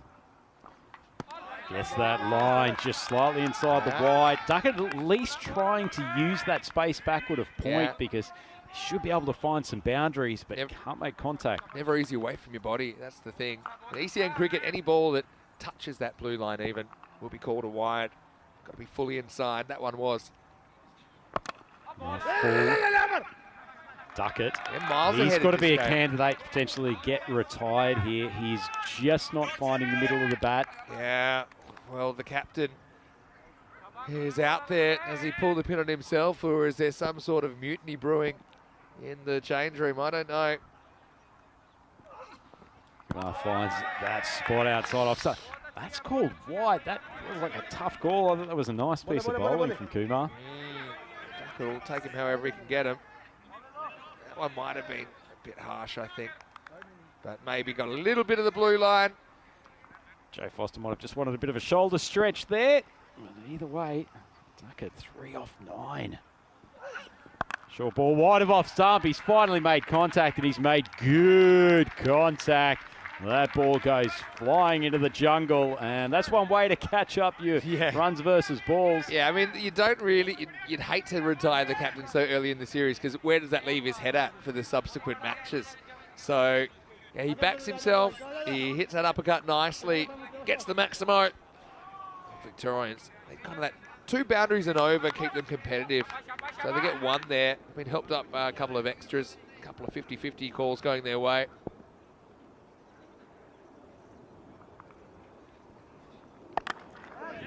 Rolls the finger over the Grizzly.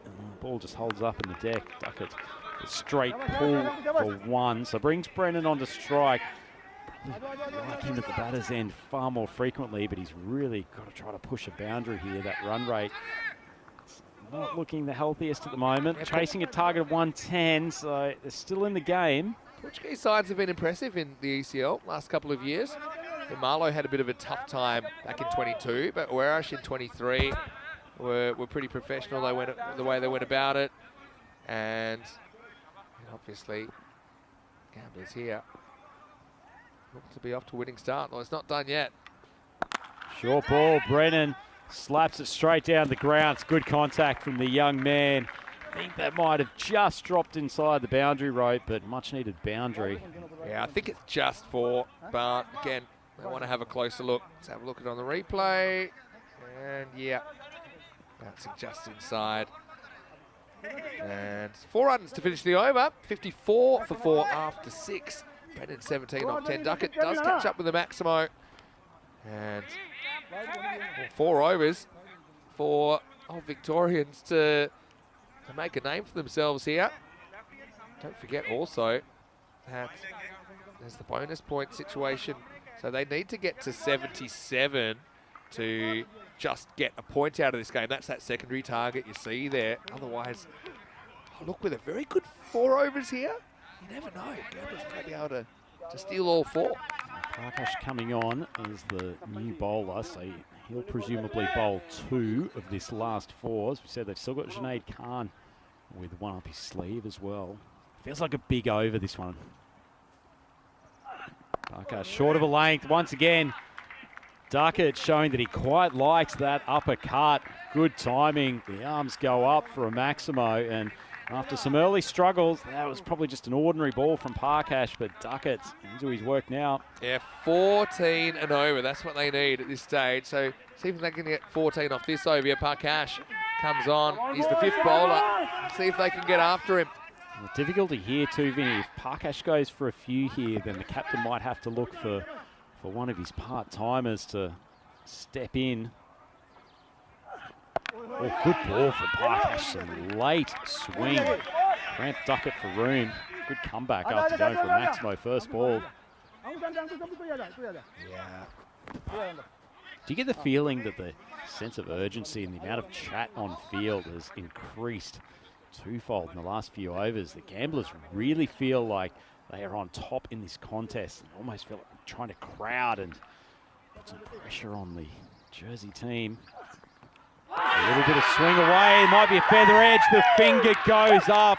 Huge dismissal if the old Victorians were to chase this target down.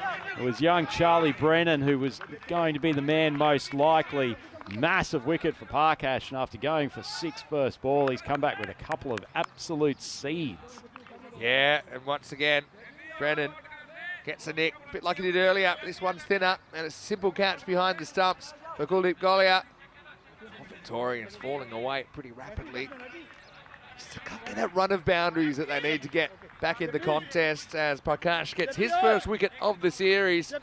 And Victorians are up the creek searching for a paddle right now. They're 60 for 5.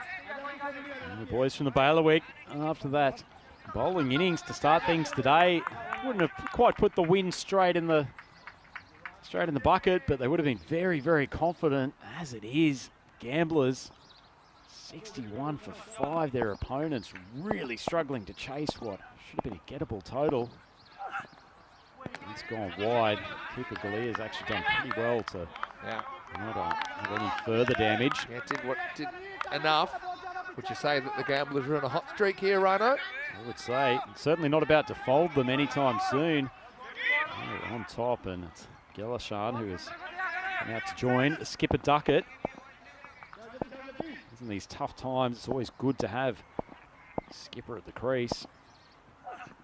Parkash gets some lift. Coming around the wicket, just a little bit of pep off the pitch. Wow. Reminds me of my home ground, the Wacker here. Some of the bounce we're seeing at the moment. Dare say a little bit more lift than your typical Jersey surface. Wow. 15 to get the point. 48 to get the win. Swinging it both ways. Unfortunately, the 2 times that the ball coming back into the left-hander, he's lost control, and that does enable the Skipper Duckett to get back on strike. Not always the case, but there's a bit of a trend, I think, in our tournaments that scores can start a bit lower, because I think as a batter, you only get the one chance. Well, you should only get the one chance. Whereas bowlers, you can make a mistake and come back. Batters can't. So it just takes them a while to get the rhythm sometimes. The wide one. Does get some movement from Parkash. I think it's an underrated aspect of T10 bowling, Vinny. I think pacemen should focus on not just swinging the ball, but trying to move it both ways. It's certainly the easiest way to start drawing some false shots from big hitters. That's true. Yeah, Parkash does get that sideways, doesn't he? Then gets it again, but it's going to be another wide. It's mainly been the extras that have been the issue for him. Yeah, look at that rate. It's not out of control. It's actually the average run rate in Group A was 13.2. But yeah, running out of resources and just not looking likely at the moment. But they're just hanging in this game, not going anywhere yet. In fact, yeah, 1 in 3. They went from here. We predict to say. That one's dragged over the leg side. Could be a big moment. Safely taken catch, and that is the end of the skipper. It was a short of a length ball from Parkash, and just needed to pull it somewhat squarer. Unfortunately, heaped it straight down the throat of the man there at deep mid-wicket. And, well, the Devils' number pop it up on screen, 66 for 6. It looks like they could be going down to the depths of the bottom of the table, the old Victorians. Yeah, and it was almost 1 ball away from 6.6 as well. But yeah, didn't have to move. And that just really sums it up. So close yet so far for old Victorians in this innings. And, well, Narayan didn't have to move. Duckett goes 17 off 14. Had a bit of a rough time out there. 2 Maximos, but not a lot to write home about. 65 for 6. Pardon me, 66 for 6 after 6.5. Swapping 1 Duckett for another. Rob on strike, final ball of the over. Another lovely delivery. Parkash continues to try to move the ball. It's a good over from him, end of the 7th, and the old Victorians 66 for 6. Well, this is what's coming up. And Alton from Switzerland, their 3rd trip to the Kardemir Oval. They will be taking on Afyon Karahisar, SHS of Turkey. Gökhan Altar's a player we know pretty well. We've seen him also for the Turkish national team, but a fair few new names there for Alton. Through to Vukarasu, he's a very, very dynamic player. Then you've got the Static Zeiss in there, Kuramurthy, a good young player as well. Now to Sakaram Oraridi, the captain, he'll also have the gloves. Dion the Rock Johnson at 7. Pretty good looking lineup. And I can tell you news from the toss is that The Alton side will get a chance to bat first after getting sent in. That match coming up in 35 minutes. Yeah, we'll get used to saying the name Stanixi a fair bit during Alton's games. 4 of them in that side, and a couple of key players as well. As seen coming on to bowl his first over, speared just on off stump. Good start, Galashan. He takes his first runs on the board. Well, Victorians 67 for 6, so that target feels like a long way away. As you said, Vinny, 43 off 17, depending on the team. There's plenty of batting lineups could do this relatively comfortably, but 6 wickets down, really into the bottom order now. Shortish ball that pops off the deck. And pretty useful customer with the ball in addition to being a very good batter. And the Jersey team struggling to deal with the pace and bounce of this Cardamom deck. Another one, similar length, pulled high.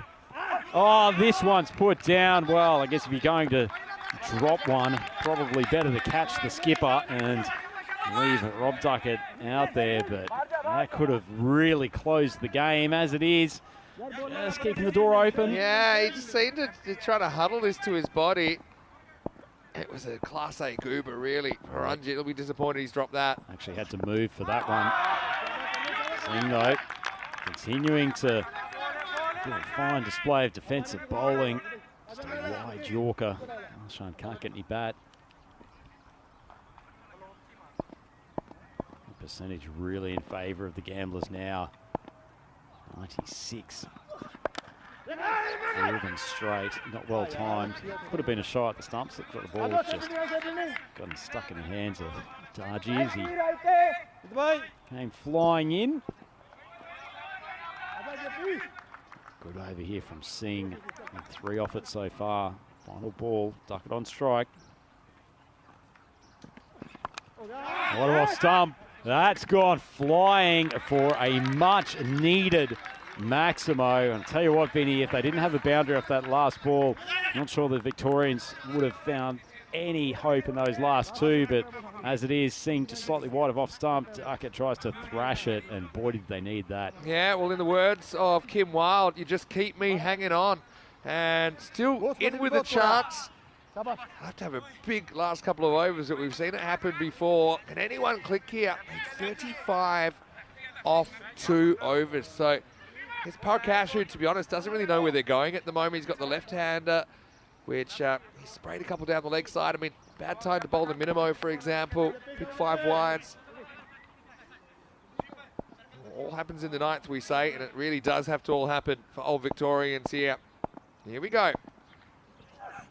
Parkash, good line and length. Galashan trying to give himself a little bit of space to get through the offside. Parkash has come on in these middle overs, been very effective. Taking away from the cricket too, speaking of effective, Vinny, very impressed with your use of some 1980s and 1990s music references. I suspect the Sandu Spotify playlist has been belting out some classic tunes. It's not a classic shot, but it has gone for a Maximo. Oh, okay. Galashan just keeping this almost corpse alive for the old Victorians. 81 for 6, 29 off 10.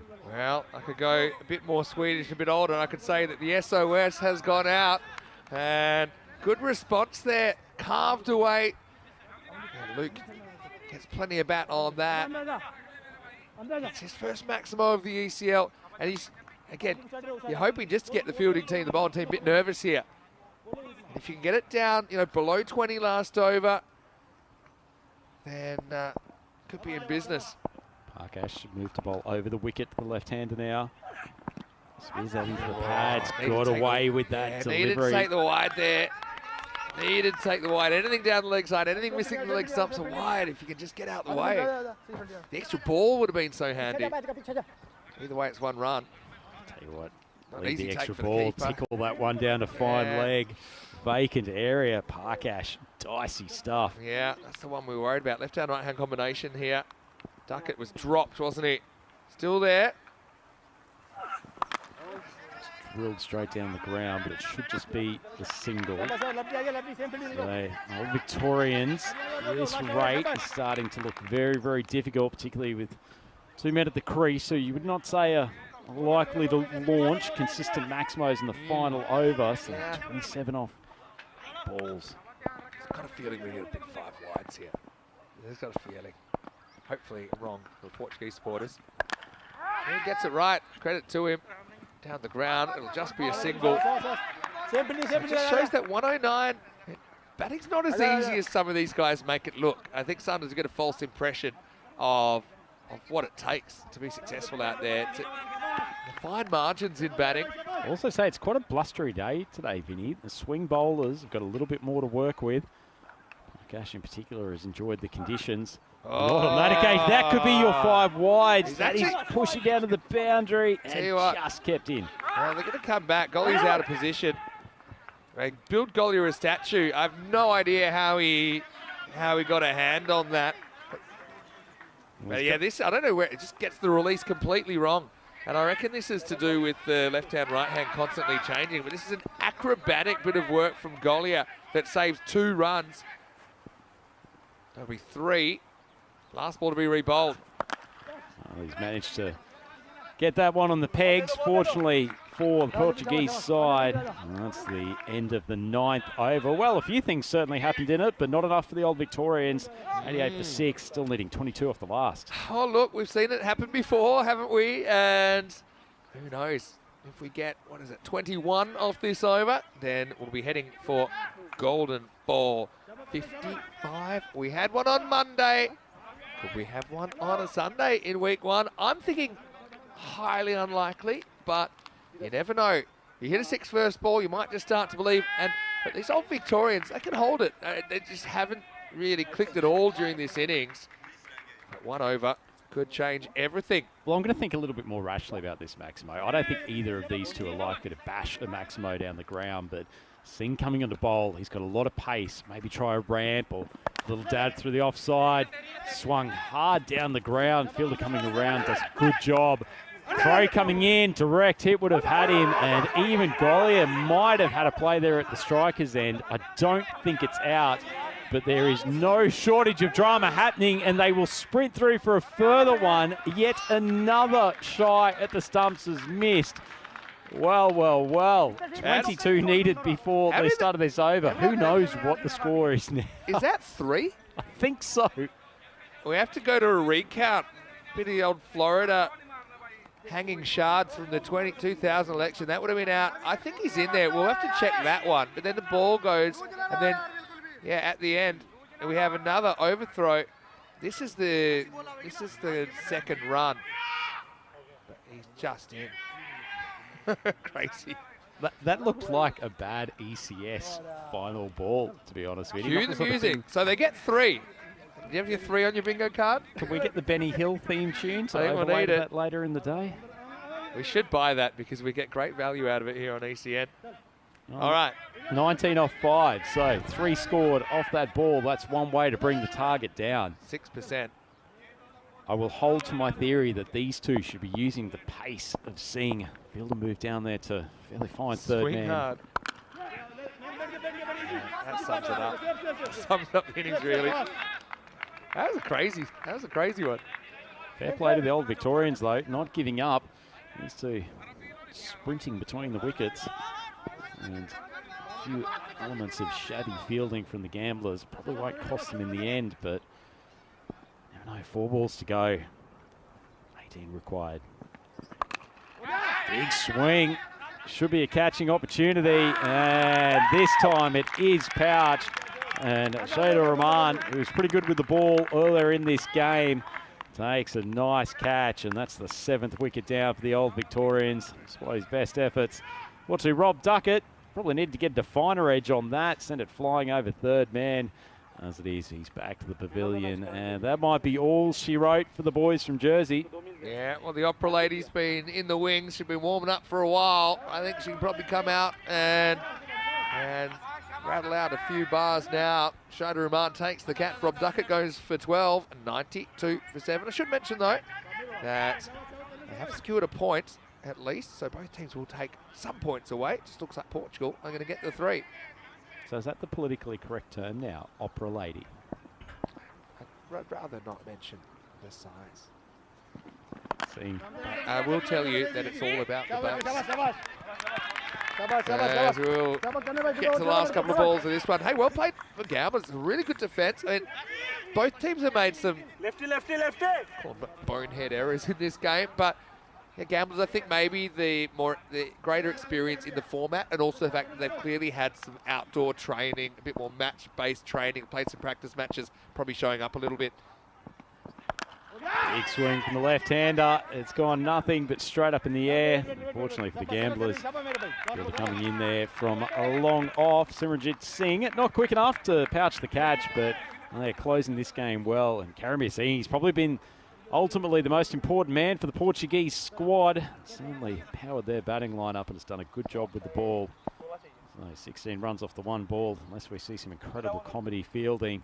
This one's gone, and that has tickled the leg stump, taking the bail off. And after a few crazy moments in this game, interesting way to finish things off, and ultimately a good conclusion for the boys from Portugal as the Gamblers Cricket Club win this first contest in Group C, and a much-deserved win, Vinny. Yeah, 109 to 94. So, yeah, I don't know if people would predict that at half-time, but again, you see the difficulty of just coming out there and going that 10+ and over, probably coming off pretty a very small amount of cricket. Alton, the Swiss champions, taking off Jan Karahisa of Turkey in match number 2. We're about 20 minutes away from rejoining you for that one.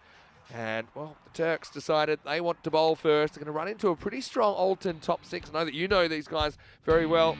And well, we'll be back to see what those two teams are bringing.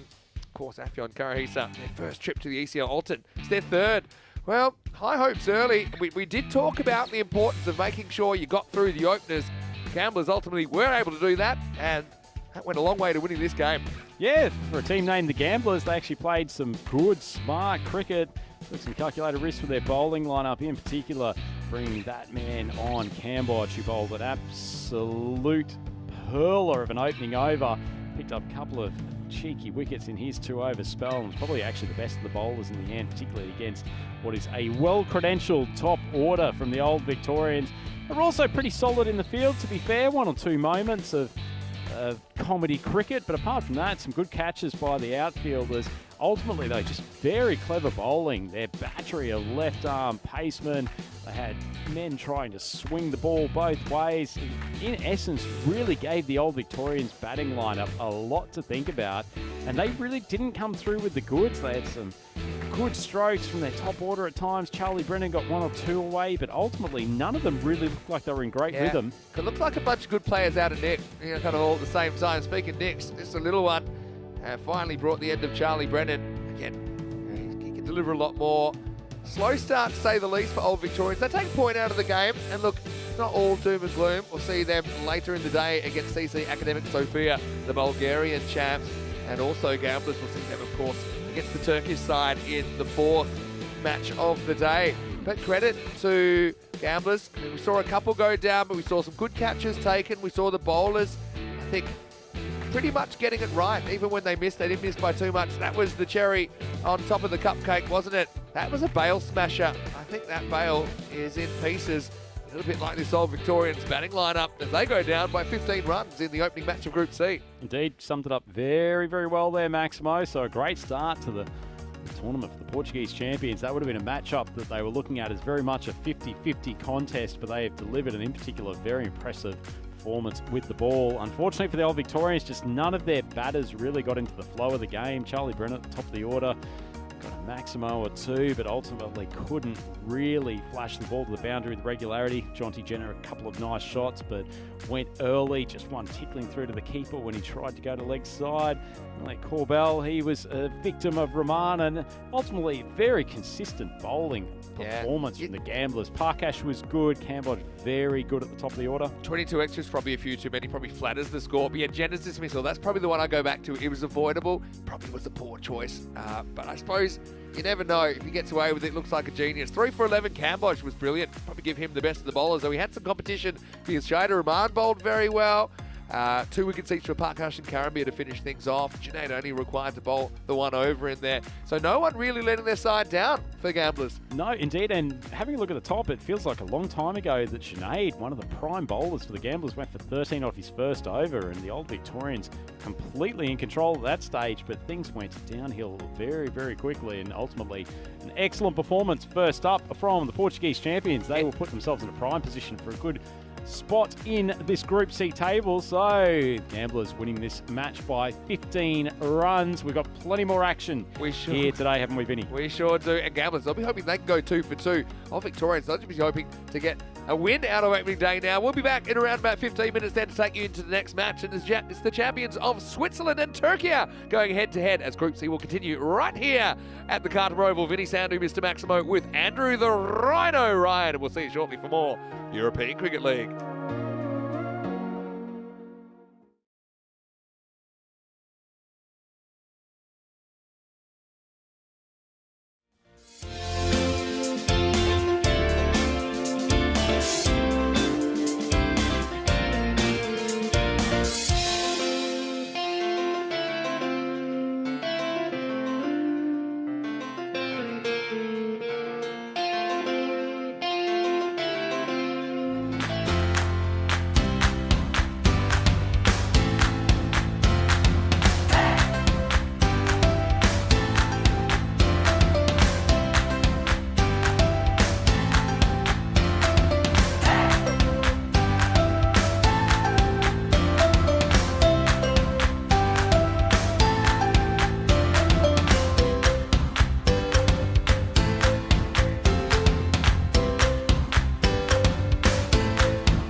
European Cricket Network event is proudly brought to you by HCL Software, Paramatch. Hello cricket lovers, Rika Full here of the European Cricket Network, bringing you unfortunately some more bad news from Portugal. The next match that was scheduled to start now was the Team Tigers of Portugal. They were taking on the Gurkha 11, but once again, because of the weather and because of the damage that all that heavy rain has done so far, this match will also be abandoned. So the teams will pick up 2 points each, and now we look forward to match number 3 on this day 4. It's going to be once again a match between the Lisbon Super Giants taking on the Coimbra Knights. So maybe we'll see the Knights taking on the Giants, but we're going to have to wait and see what happens with the weather. The covers have been taken off here at the Centurion Cricket Ground, and you can see some of the issues that we're having to deal with. I mean, there is a lot of water, and that shows you there that underneath on the sides of where the pitch is, a lot of water has got underneath. There's a few puddles around on the outfield as well. So of course at the moment the main priority for the umpires and also the ground staff is to try and clear some of this excess water. So they'll try and mop it up in whichever way that they can, maybe put some sawdust down and also work on some other areas around the ground. But of course that is only possible if the rain does stop. And what we've been finding at the moment, and the ground staff that have been working superbly hard, and the umpires as well, and everyone else at the ground, including the players because they want to play. But what we found at the moment, that every time we start to do some work, the heavy rain comes again and you're back to square one. It has eased down a little bit at the moment, so once again work will start, and if the rain stays away, maybe we can get some action in the day. Like I say, the next match starting at 1 o'clock local time will be the Coimbra Knights taking on, hopefully, the Lisbon Super Giants. But we'll have to wait and see. Still some work to be done, and as I talk, the rain starts to come back again. I know that you've all enjoyed some of the classic matches that we've shown you, so we're going to continue to do that while we try and get some cricket here at the Centurion Ground this time round. We're going to take you back to 2021. It was the European Cricket Championship. So once again back to the sunshine of Spain in Cartama, when Portugal were going to be taking on the Netherlands in this Group B clash. And Najam Shazad, the captain of Portugal, was out there and he won the toss and he decided that he would have a bat first. It's a great match. So once again, apologies and thank you for your support for the European Cricket Network. I know it's a frustrating time for you wanting to watch some live cricket. It's frustrating for us as well, but at least we have got some good matches for you. This is going to be an absolute classic. So Portugal taking on Netherlands at the Cartama Oval back in 2021. Rico, good morning to you and good morning to all of our viewers, no matter where you're watching around the world. It's wonderful to have your company. We are back at the Cartama Cricket Oval on the Costa del Sol in Spain. What a picture it is. You see the Netherlands, they are ready for business. Had a bit of a scare against Hungary last night. And well, this is a real David versus Goliath. It's Portugal, a team that hasn't won a game yet against Netherlands, who haven't tasted defeat. Portugal having a win though at the toss, as you saw there with Rico. It was Portugal deciding to bat first. So that's a good confident move. I think the Netherlands, they had the staggers a bit chasing against Hungary last night. So he maybe can be put under a bit of pressure. And see for Portugal, Francois Stoneman listed at number 5. They'd like to see him batting a bit higher. I think Imran Khan as well, 7. A bit low for him. Just trying to find the best combination. Portugal, their batting has not clicked in this series, have not posted a triple-digit score so far in the series. And well, some relief for the Portuguese openers as Viv Kingma is being rested for this morning's game. Maxi Hornweg comes into the side. The tourist, Olivier Ellenbas, he was called the tourist because he hadn't played until yesterday. He's been left out, so he's a tourist again. See there, Conrad Greenshields, part of the coaching setup in Portugal, looking on. And we are all set for a start. So Ryan Klein will get first over duties. A man that took a hat-trick earlier in the week. Here's the first ball of day 4 of Group B. It's a good start by Azhar Andani, who's been put back up to his regular opening position. I think that's probably the position that he needs to bat. And it's all a matter of trying to get their top order going. A lot of them have gotten to 20 or so and found a way to get out. It's opening up with Sean Gomsh. And hello to the umpires as well out there, Stefan Gooch and Shub Anand. Umpiring has been exceptional this week. There's a limited review decision in place for line decisions in particular, but for the most part, they're calling it as they see it, and they're doing very well. Good York up by Klein, but well dug out as well by Gomsh. And I suppose the word I'd use if I was trying to tell Portugal how to go about their innings would be busy. I think you need to be busy. You don't want to be too defensive. Also, you don't want to be too reckless and throw your wickets away, because if you give these Dutch fielders opportunities, they will take them. We've seen that all the way through. They've been the benchmark in Group B. Short, and Darnie is laid on it, but he gets away with it. Well, a bit of running that left a bit to be desired. One was perilously close to Musa Ahmed, who had a rare off day in the field yesterday, dropping 3 catches in an innings, but we've seen him take some very extravagant catches as well during the week.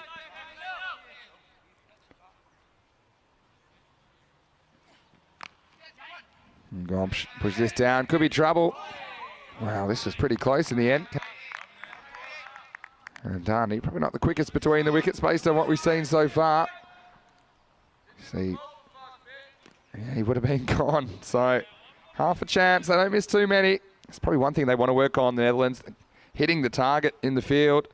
Had a lot of direct hit opportunities. And last time these two teams met, there were 20 runs between them. It was on Monday evening in match 5. It was 110 to 90 to the Netherlands 11. Short, trouble, and, well, umpire says no, off the shoulder. Well, this will be an interesting replay. Yeah, so, yeah, certainly was a noise as it went past. And it was very close to the glove, but it's a difficult one for the umpire to call, to be fair. It all happens very quickly. Yeah, it might be a good call. I mean, saw there the shirt just moving a little bit. Not sure if it took any glove on the way through. I think there's enough doubt there for that decision to stand. And Klein certainly causing a few problems, as he has all week. Well, this is a good shot, and this is going to be the first one of the day. Maximo! And Darnie, a little bit late on the first one, but this one was right out of the middle. And that's the first one of the day. It won't be the last 6 runs to finish the over. Turned out to be a rather productive one in the end for Portugal. 10 for no loss after 1. And a very warm welcome to all of our viewers that are watching on our YouTube channel, ECN European Cricket Network. You may want to get involved in our live chat today. And the other thing is that we do have so much cricket on ECN at the moment. We have the 5 matches in the ECC. We have 2 more matches in the Cyprus T10 at night. So there's a lot going on. I plan to bring you over 1,000 matches of cricket this year. Something that's never, ever been done on this scale. And it's exciting to be a part of it. And it's always exciting as well to welcome this man into the commentary box, Rico Fall. Rico, welcome. And let's get ready for another day in the sun. Muchas gracias, Vinny, y buenos días todos. Good morning, everyone. Punched away. And once again, we had directed opportunity. And this one, I think, finds him short, Gomsh. At least what he did go straight away. But yeah, for me, I think he's caught just short if that hits. Yeah, both batsmen here, Vinny, are lucky still to be there. Direct hits with either one of them in these early deliveries this morning. Would have been in trouble. Nice shot there from Mandani for 6, though. That's what he can do when he's timing the ball well. Made 22 in that off 13 balls in that match against Romania yesterday. But again, they weren't able to get enough runs on the ball. That's been their issue. And just wondering if they can put that right here today in this big match for them. There's Neil Ettman, and he gets dabbed away, and this is going to beat the field up, and it's going to run away for 4. So another confidence booster for Andani, who a lot of people say is the most skillful of the Portuguese batsmen in this team. And just needs a bit of confidence, and I think this is why the top of the order, it's where he's used to batting. And that was a clever bit of batsmanship to deflect that one away to the boundary. Yeah, nice shot. Just good enough there. Hornway could not get to it. 4 more runs. And breaks down. And, well, you know, Portugal, they have had their struggles, haven't they, Rico, in this series? But they've got 2 matches today. They've got the Netherlands 11 first up. And they will play Romania in the 3rd match of the day. So it looks beyond them to probably make the 4, even though it is mathematically possible. Still, I'm sure they're going to want to go out there and put on a good show today. Yeah, I think they will. I think they want to be showing not just themselves, which is, of course, very important, but also people watching. I want to be showing them that what they are really actually capable of. Things just haven't. And sometimes teams go through spells like this. They've had a really successful T20I campaign and on their travels, but here they just haven't clicked with the bat. I think maybe just trying to change it up too much. We've seen that batting order has chopped and changed. They're reverting back to some sort of consistency now. Just check drive, just be one. It's a hard thing to get the balance, isn't it, between, you know, experimenting, which I do think you need to do to an extent to try and find your best combination. But then, I suppose, the issue with Portugal is that nothing seems to have worked with the bat and no one seems to have been able to get past around 20 for them. It does make it hard to build a score, especially against these teams that are fairly ruthless in the field, especially a team like the Netherlands. But Portugal still yet to crack the 100 mark. I'm sure they'd love to do that today. Bit of fortune again. This could have easily gone to a fielder. In the end, it just goes to mid-off for 1. And yeah, so basically today, Rico, it's all about, you know, seeing how these last Group B matches go. Then we'll eliminate the bottom team at the end of the day. The top 4 will play a Group B finals day tomorrow, and 2 of those teams will make it through to Championship Week in 2 weeks' time. Driven away, not really time, but it'll go to the boundary. And this is a confidence booster for Gomes, who does look likely with the bat. This is a nice shot and well received by his teammates. 4 runs. Yeah, lovely shot. A good way to end the over as well. And it's 22 without loss, and this is probably one of the best starts that Portugal have made. And these 2 at the moment, they're taking the odd chance, aren't they? They're pushing the Netherlands fielders. They're taking them on. They've been lucky so far. They're having a nice chat with each other. And I think they'll be in the frame of mind now where after the nerves have gone. The confidence will be in now. They've both made good starts. And Dani, 14 of 7. And Gomes, she's on 8 of 5. And they know that it's very important to give their team a good start. I mean, that's what they've been missing, laying a good foundation for batsmen to come in and play what would be their natural game. Yeah, that's a really good point. And it's all about, you know, you want to be aggressive without crossing the line into insanity. That's what I often say in this T10 format. And they're going to go to spin within the power play. So they're going to go to Clayton Floyd. They have 2 very good left-arm spinners. The Netherlands 11. Floyd did it with the bat the other day with the first ever T10 international century. This first one's a little bit short, and it's going to beat Musa out there. It's going to be 4 more runs. And doesn't bowl too many bad balls, Floyd, but this was a little bit short, and Dani pounced. Lovely shot from Andani. He knows where he wants to put this, and he gets it firmly out the middle of the bat. And you can see that he's determined to perform here. He was unlucky. It was the short ball that got him yesterday. At the top edge of it. No mistakes there.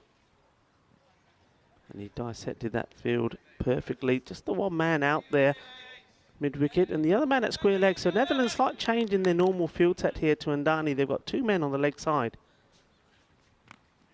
He tries to deflect this one, but can't catch up with it. He's kicking himself there because there was a man there anyway, and a short third man. This is what we've seen so far. I mean, all across the board, across all days, including Group A, 11.6 and over. And this one hits him on the back pad. They will sneak through for a leg bite. Well, this one, it's absolutely done him. I think he's done him with the flight. So just have a look here. I mean, yesterday was actually the lowest scoring day of the entire tournament, funnily enough. And maybe that was a little bit because Netherlands didn't really click with the bat again. We have also seen a day, though, in the middle of 12.4 from Group B. So it shows you, I think, around that 115 as a par score, or 116 if you want to be exact. So we'll keep an eye on that as this tournament progresses. Of course, we'll see 5 new teams next week in Group C.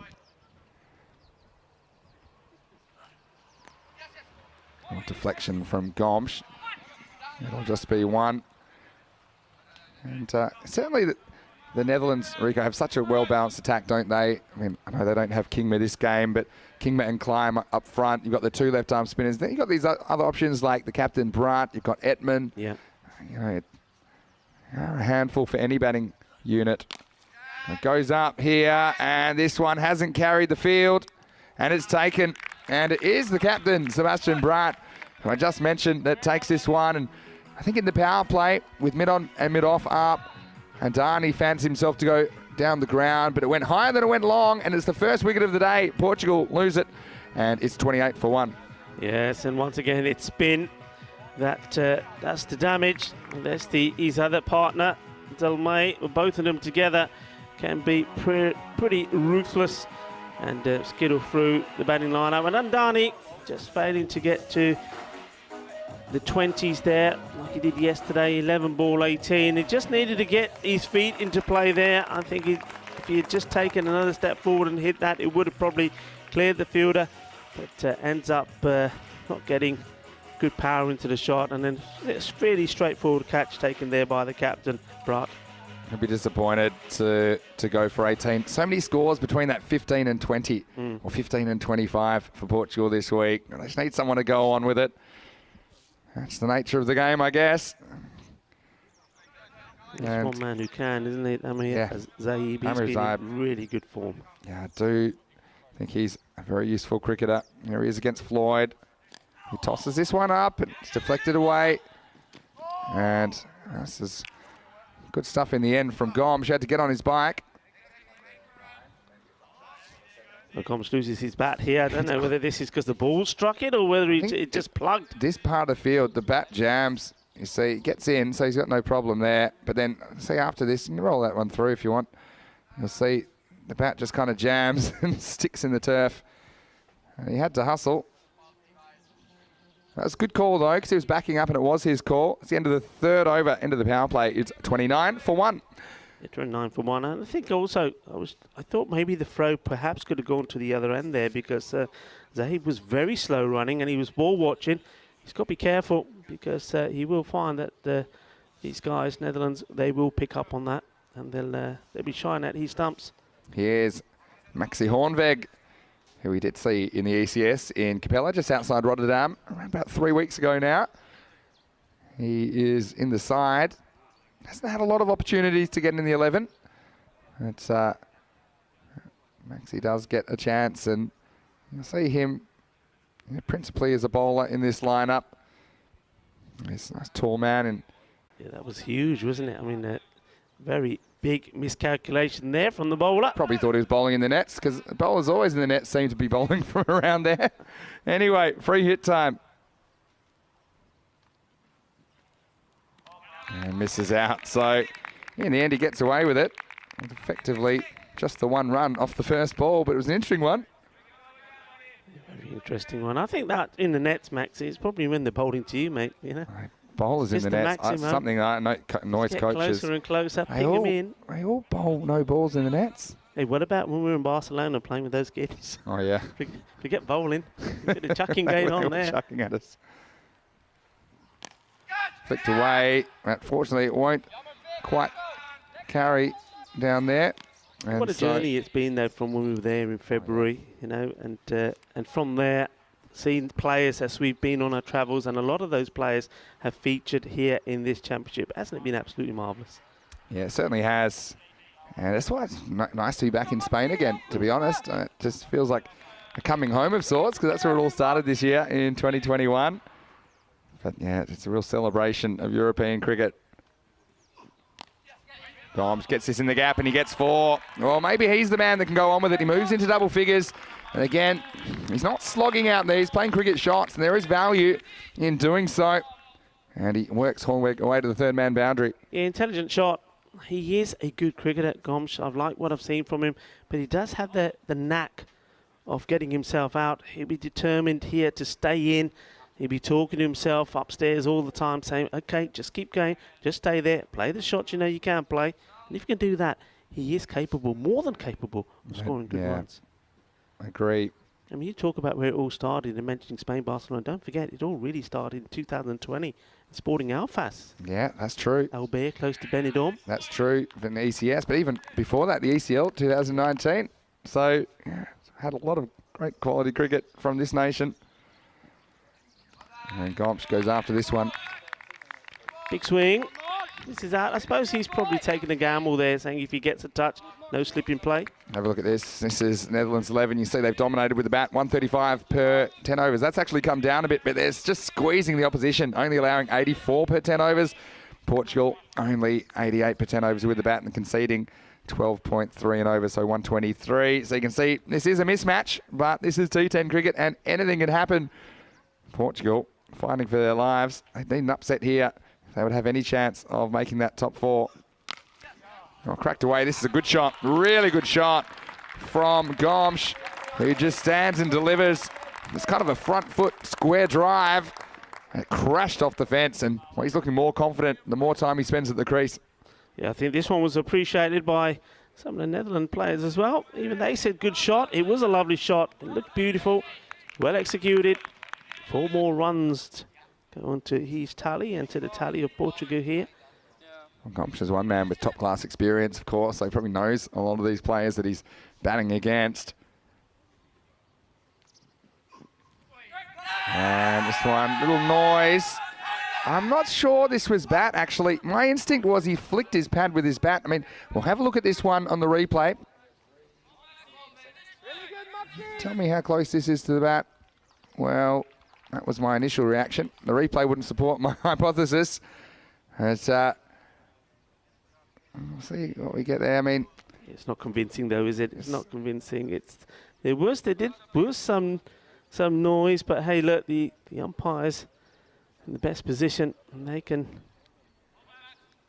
they're the ones that have to make the call. They I do. think on that one, there was enough doubt there not to give it. 39 for 1. Well, just a couple of little things going towards the Portuguese, I suppose, early. And caught off the no ball. Don't forget how the over started. Vinny Sandu here, Mr. Maximo, along with Rico Full. Hope you're having a great day so far. And it's great. We'll have your company all the way through the day. 5 T10 matches on the way from the Dream 11 European Cricket Championship. As we move on to over number 5, it's Sebastian Braat. Who Lovely comes shot. out. Yeah, this is nice. This is another clever stroke. And riding his luck at the moment. And Portugal, well, they're fighting hard. You see there. And Dani, well, he's out, but he's still very interested in what's going on. They need to get this 100-plus score as a minimum to compete in this match, you'd think. And once again, you see, despite the third man being in place, just not able to get around in time. So that's a nice one from Amir Zaib. Quick.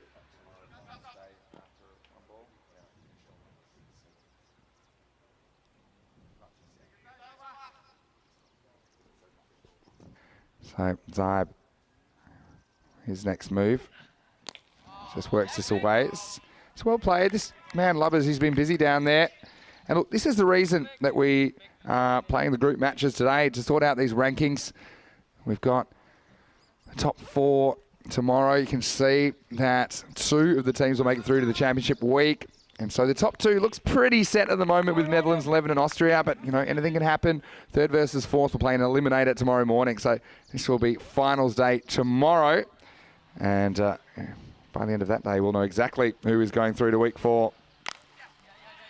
Cut away. And nice piece of fielding. He's just aware of his teammate as well.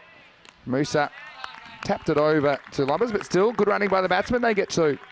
Yeah, Musa does well, patrolling the boundary, flicking this back inside. He didn't have a day to remember yesterday in the field. He put down 3 catches. None of them were easy, has to be said. But he did once more perform with the bat. And he didn't start well his first 2 matches, but he's come back into the sort of form that we're used to seeing him in. It's a slow ball. It goes a little bit wrong. I think Gomes was thinking, I probably could hit this, but probably no point. Had the deep point out on the boundary. I'll often say if you can tell the ball's going to be called a wide, don't hit it unless you're sure you can get a 4 or 6. Otherwise, it's not really worth it. Cut away. Lubbers has a go from downtown, but can't hit the target. I think batsman's probably safe anyway. Gomes moves to 20.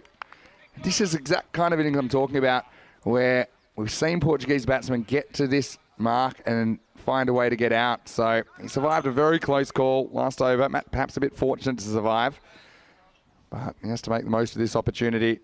Still over half of the innings remains.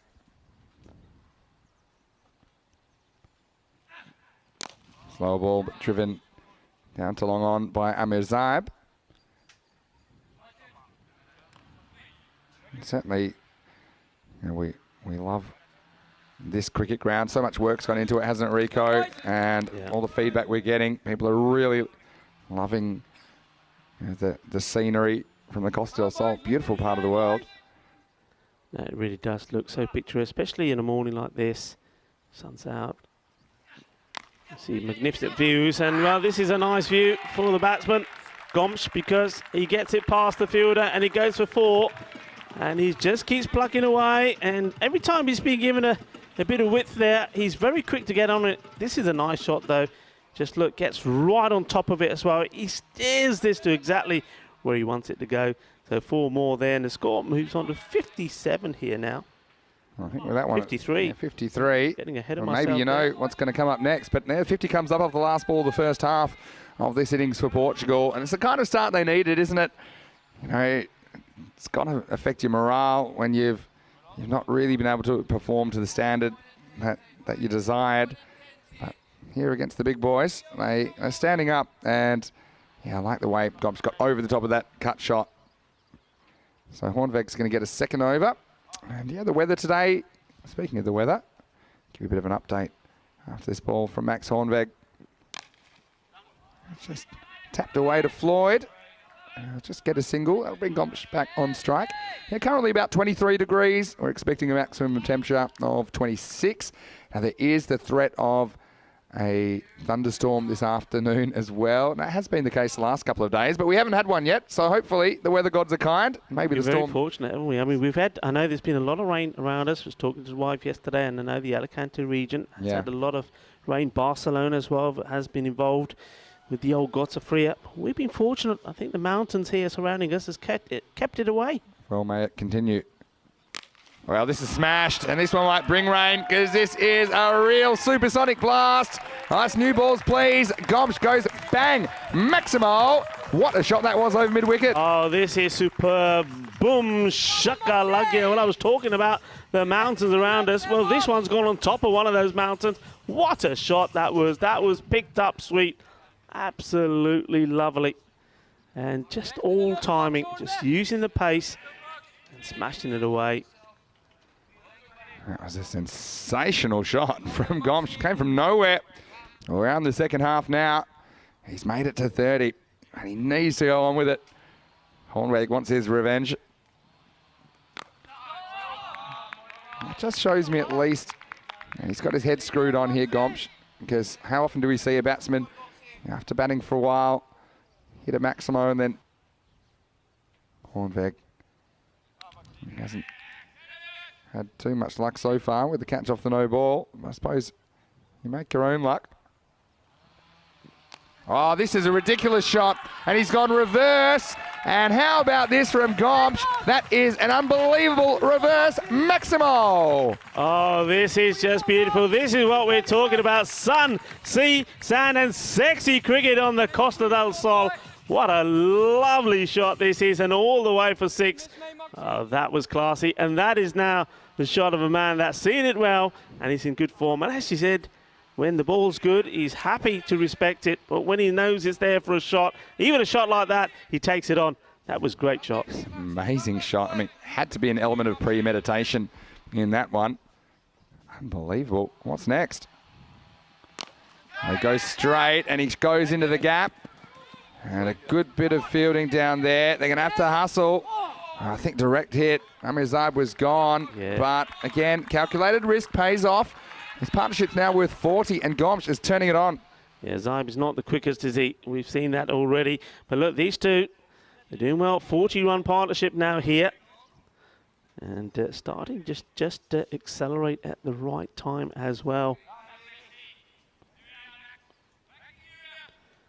Well, now it's last ball of the over. So let's see what the approach is from Gomsh.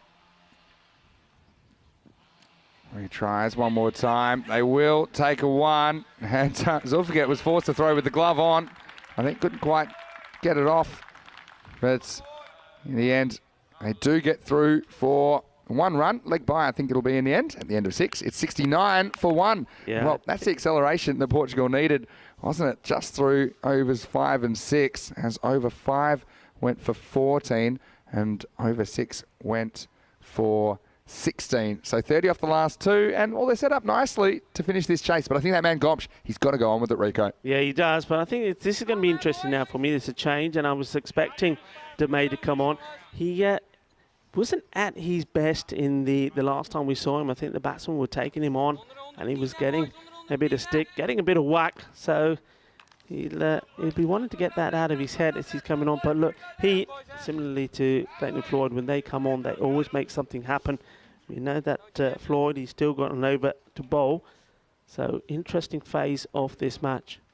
Certainly is. And here's the first one in the air, and it's going to carry. Well, this one's, again, one that we've seen sometimes carry, sometimes not, but he just got enough there, Gomsh. Maximo, he moves to 44 within one swing of the bat from a memorable half-century.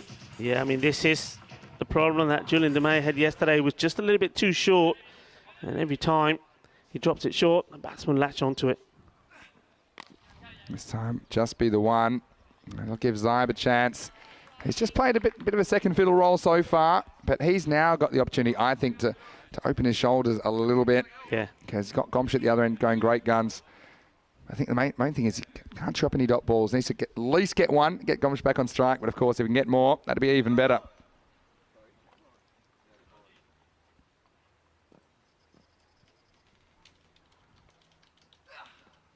Right, he goes big, and once again, a little bit too short from Demay. That one's over the fence. That's out of here. Chaka Agia, another Maximo to Portugal. They're up in the 80s.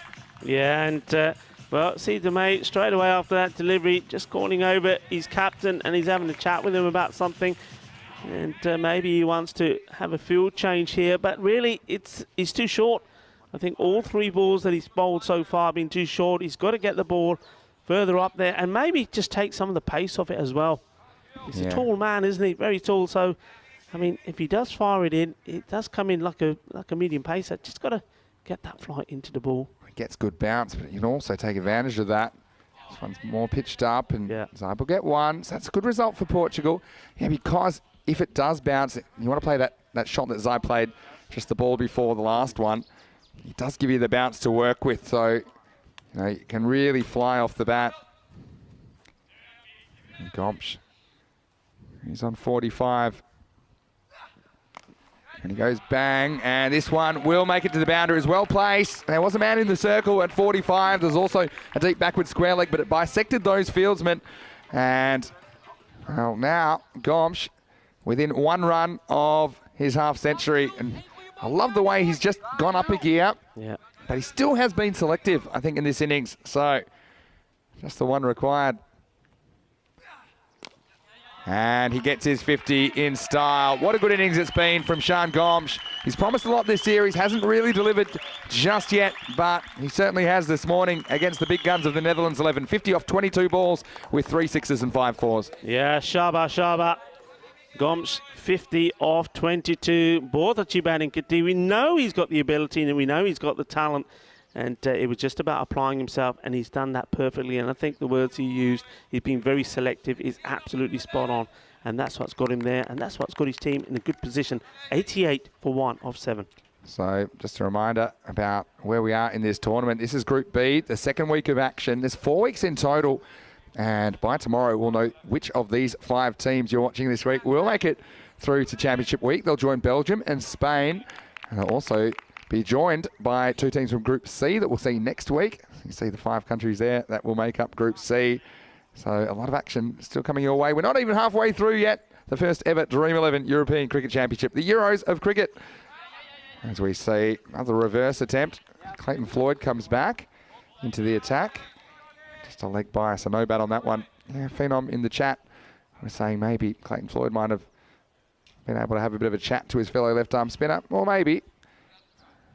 It depends what kind of a mood the bowler's in, whether they want to be approached or not sometimes. But here's Zaib. I think he's going to have a crack here. Well, he does, and gets over the fielder, and he's going to get 4. That was a little bit of a leading edge. Certainly wasn't convincing from Zaib, but he is now trying to up the ante as well. They do have wickets in hand, and Portugal, it's hard to believe they haven't scored 100 in the series yet.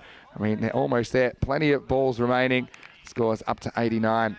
Yeah, this is now where I think Zaib has to go. He's got to go ballistic, take on every ball. He punches this one out, and just settle for one here. It was almost deflected away from the outfielder. Yeah, by Ryan Klein, I think that is. But we'll bring Gomsh on strike. It's not a bad move. I mean, all the batsmen have struggled with the left arm spin twins of the Netherlands, De May and Floyd. So let's see what Gomsh's approach is. Tries to sweep. It'll be a wide. So I'll get a couple for free here as they do come through for a physical run as well. And yeah, this one just missing the leg stump and not handled cleanly by Zulfikar behind the stumps. He's kept very well this week. Had a little bit of an off day yesterday. I think he'd be the first to admit that. But I do think he's got a lot of potential. And hopefully he can rediscover his best form with the gloves. Quarter of the innings left, Rico. At run rate. It's up 12.8 and over at the moment. We saw the Netherlands pushed yesterday by Hungary. So just tries to swing this away to the leg side. Doesn't make contact. Yeah, they are fighting for survival, aren't they? I mean, they've got to do it the hard way. They've got to get a win here and then win their last match and hope other results go their way. But it is possible. Yeah, it is. They've got to believe. And they should be posting 120 plus here if they really crack on with this. And this will help. This is going big. Is it going to go all the way? Yes, it is. Vale, vale, vale. 6 carreras más. Así me gusta. Sigue. A tope. Nice shot. 6 more. Yeah, well, the fielder couldn't have done anything else. He bent himself backwards trying to pull that one back from the beyond. But it was pretty much a big top edge. And now the 100 is up for the first time. Portugal have cracked the magical 3 digits. I don't think they're done yet. Still over 2 overs remaining.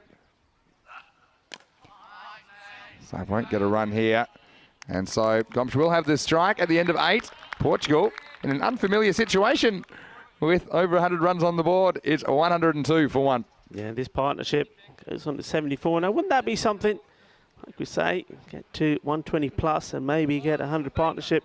And I was saying that they'll be keen to show not just themselves in their own minds what they're capable of, but I think they know that. They know they've underperformed in this championship, but I think it's all about showing the people that are supporting them around the globe as well, and also people like Anna and Buck Stoneman who have followed them all the way through the championship, not just here, but wherever they've travelled. Big supporters.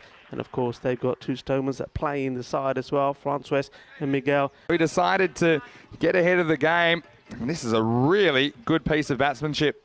This is delightful. He's not been on much of the strike as since he's got that 50. But this, what a shot that is. It's a pretty good Yorker. Awesome. I mean, maybe it's 10 centimetres too full. It's actually pretty much right where Klein wanted it. But it's a game of cat and mouse. And this time it's going to be 4 more. And so it's one a little bit streaky, but he'll take it. It's just what Portugal needed. We said earlier they've had struggles with their batsmen getting out of the 20s, or past 20. Gomsh has gone on with it in this innings, and he moves to 58. He's batted really well, hasn't he? Really has. He's controlled himself, contained himself, played the loose balls really well, put them away. And when he's had to be cautious, he's been cautious as well. But this is not the time to be cautious here. We're in the 9th. They can turn out to be magical one way or another with bat or with ball. At the moment, there's 2 fours from 2 balls. Only the long off out on the offside. And the others are in the circle. There's There's a short third man, there's a backward point, there's a cover point. He tries to go in that direction, I think. And it's an interesting field. Have all 5 out now. So mid-offs come into the circle. So all 5 men out are on the leg side, and all 4 men on the offside are in the circle. It's an interesting one at this stage. I mean, when you get to the last couple of overs, I think you don't need to worry too much about the field. If you have a shot that you think you hit for 6, then I don't think you have to worry about if there's a field there on fields of this dimensions. But I guess you have a little bit more of a margin for error if there isn't an outfield patrolling it. So I think that's why the ball before Gomsh trying to get it over the offside field, knowing there's no one back there. But I guess the bowler knows where his fielders are. He's probably not going to give you an easy delivery to face. And that isn't an easy delivery to face as Zaib gets yorked. And this was another good yorker from Klein. This time it doesn't go to the boundary. It knocks back the off stump. But at the end of a pretty good innings from Amir Zaib. He played a support role. Didn't chew up too many dot balls at all. Did contribute a couple of big shots of his own. 2 4s and 2 6s. He goes for 27. And the score is 111 for 2. That does break the partnership at 83. But what a good partnership that was for the second wicket. It's a great partnership. And talking about a break, well, that nearly breaks the stumps. Well, I think Zaib there was just quite happy that he got his feet out of the way, because that was one of those Yorkers. It's right there in the block hole. It was right in at his toes.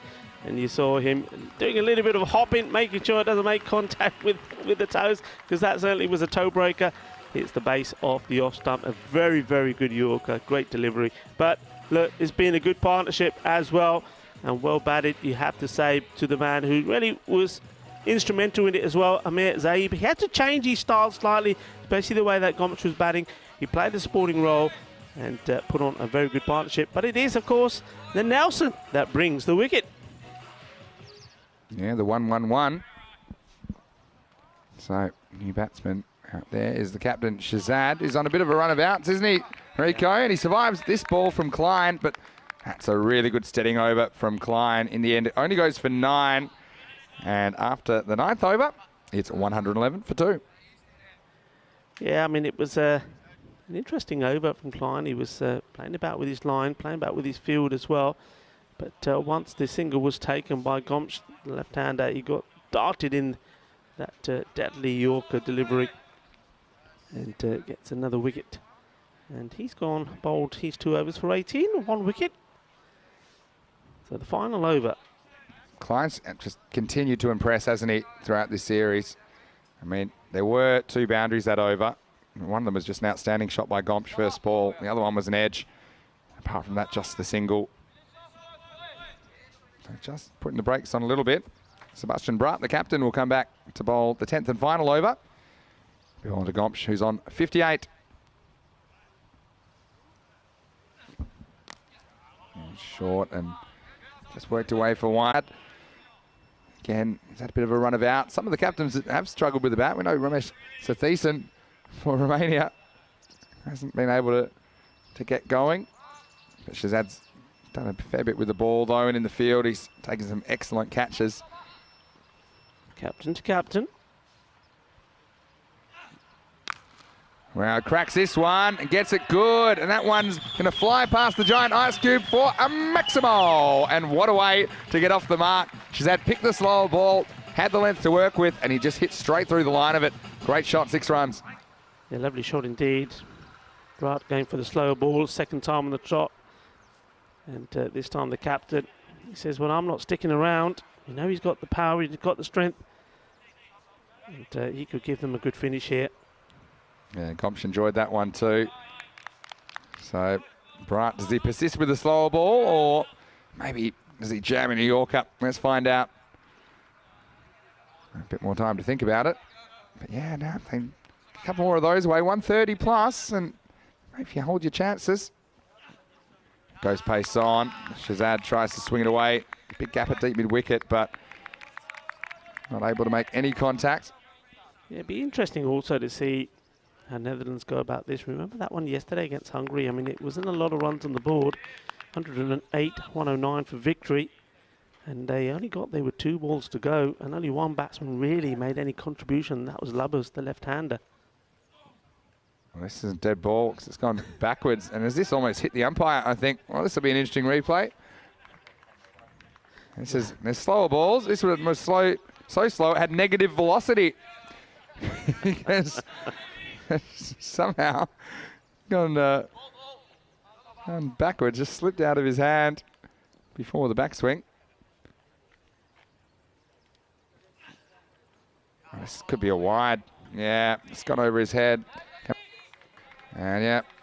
Yes, and he's asking the question, well, maybe he doesn't know the laws. This has gone way over his head, and there's no way you can argue about that. This was a big wide.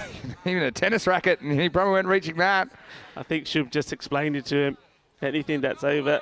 And also that will be the one for the over as well. Well, it wasn't as short as the one earlier, because the one earlier went backwards. Here's the next one. It's hit reasonably well by Shazad. Well, very well, in fact. Maximo! Great shot. He doubles his score. And that one was big over long on. 6 more to Portugal. Boom, shaka-luggia. Well, this one doesn't go backwards. This goes forward, but forward at a pace. A long way. Big hit. A little bit too short. And absolutely thumped. Portugal get 130 on the board. They'll believe. Edged and taken. So slow ball that time. And Shazad, a little jog off and get ready for their fielding innings. And well, despite Gomsh being at the wrong end this over, I think I'll be pretty happy with a couple of maximos he saw from his captain. He's got them at least to above a par score. And look, Netherlands, we know they're a power pack lineup, but we saw them get the wobbles chasing yesterday, and it's inevitable that there will be chances, there will be moments in the second innings, and if Portugal can hold on to them, then anything's possible. So 2 sixes in that innings from Shazad. He goes for a dozen, and his teammates appreciating his contribution. This is Mohammad Siraj Nipper coming to the crease, and he'll just have the one delivery to try and score as many as he can. Brat gone for 28. Slow ball, and he's been given LBW. So, clever bit of bowling, and Nippo just trying to swing across the line. So, it finishes with 2 in 2. Does Brat, you see it's full. May have just flicked the front pad, then the back pad, but it certainly did look pretty adjacent. So, in the end, Portugal do crack the 100 and change in the end, because they finished 125 for 4 off their 10 overs. And Rico, certainly they've got something on the board that maybe they'll be able to defend. Absolutely, they've done well. They had to come out positive. They had to come out and play as a team. They had to regroup, and they did exactly that. And they've scored good runs. They put good runs on the board against a team. Well, don't forget, they are one of the championship favourites, aren't they, the Netherlands? Well, they certainly are. And had a little bit of an off game in the last game against Hungary to the Netherlands 11. But there's Musa Ahmed. We know he is a very, very exciting player to watch with the bat, the left-hander. But there was another left-hander stealing the show on Thursday morning here. Match 16 of Group B. And it was Sean Gomsh. I loved the way that he batted, but he lost his opening partner, Andani, for 18. That was still a handy partnership. Got them going. Hornbeck came out and hold a big no ball. He took a wicket off it, but of course it wasn't out. And he disappeared for a couple of boundaries as Gomsh just turned things on in the 6th over. And this was an unbelievable shot. So this was the acceleration that Portugal needed. And I think even the Netherlands players had to sit back and admire that reverse one disappearing for 6, as did this one. Zive, he played his role. And then Klein came back in the 9th. He delivered a pretty good over, but there were a couple of boundaries in it. That was a good Yorker. That disappeared anyway. That was a good Yorker. That knocked off stump out of the ground. Then Shazad, he came and played a little bit of a cameo as well, hitting a couple out of the ballpark. When it was all said and done, it was Portugal that by far their best batting performance of the week, as they compiled 125 runs off their 10 overs, and they did get someone to go on with it. It was Sean Gomsh with his innings of 59 of 28 balls with 3 maximos and 7 fours, who's ably assisted all the top 4 getting into double figures 27 from Zybe. That was a good partnership of 83 after they lost Andani for 18. And like I said, Shazad chipping in with a couple of big hits at the end. Just the 4 wides and no ball, so fairly disciplined from the Netherlands. As far as their bowling went, for me, Klein, he was the best of the bowlers, 1 for 18 of his 2 overs. And Julian DeMay just getting the 1 over. He was a little bit off. He went for 19. Clayton Floyd chipping in with a wicket. And Bharat got 2 off the last 2 balls, but again, he was a little bit expensive, going for 28 of his 2 overs. So the scene is set for Portugal. They'll be defending with everything they've got. Any chance of making the top 4 would require them to defend this score of 125 against the strong Netherlands 11. This is a team that hasn't tasted victory against a team that hasn't tasted defeat as yet this week in Group B. So join us in just a few minutes for the run chase. It will be the Netherlands 11 requiring 126 of their 10 overs. It's Vinny Sandu here, Mr. Maximo, along with Rico Full, and you're watching Group B of the Dream 11 European Cricket Championship.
Bienvenidos a España, and welcome back to the Dream 11 European Cricket Championship. Vinny Sandu here, Mr. Maximo for ECN. And whether you're watching on our YouTube channel or one of our broadcast partners, it's wonderful to have your company today. And this is the final day of group matches for Group B, the second of 3 groups that we'll see all of these teams trying to make it through to Championship Week, Week 4. And right now we've got Portugal. They're playing for their lives. They must win this game and win the next one against Romania to have any chance of progressing to Group B finals day tomorrow and the opportunity to be one of those teams. And they've got their work cut out for them. But one thing you would say is they've shown a lot of heart so far. The Portuguese team on the way to 125 for 4 off their 10 overs. The Netherlands requiring 126. And Portugal, their bowling has been their strong suit.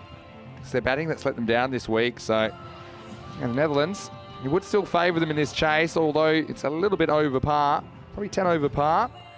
But based on what the Netherlands have been performing, their par is something in the 130s or 140s. So it's going to be an exciting conclusion to match 16. And joining me in the commentary box, as always, is Rico Full. And Rico, well, Netherlands, no doubt they would be favourites, I think, still in most people's eyes. But Portugal, they've given themselves a chance, and that's what it's all about. Yeah, they've got the runs on the board, and we know what that does. Runs on the board creates a bit of pressure, and even the big teams like Netherlands feel that. A good example of that was yesterday in that game against Hungary. And well, I think, as you mentioned, I think Portugal have been pretty good with the ball. They've been working hard with it. They've been getting the ball in the right areas. They've been good in taking the catches. We know that the keeper, Francois Stoneman, has been very good as well. So they're going to be up for this. Why not? You know, they are the big-time underdogs, and what an opportunity to cause what would be a huge upset here. Here's the first ball to reply. Junaid Khan. It's cut away. And Dani tries to throw from a lying down position. But concedes a single. Yes, I mean, it's all about not letting the Netherlands 11 get away here, isn't it? And trying to push that rate up.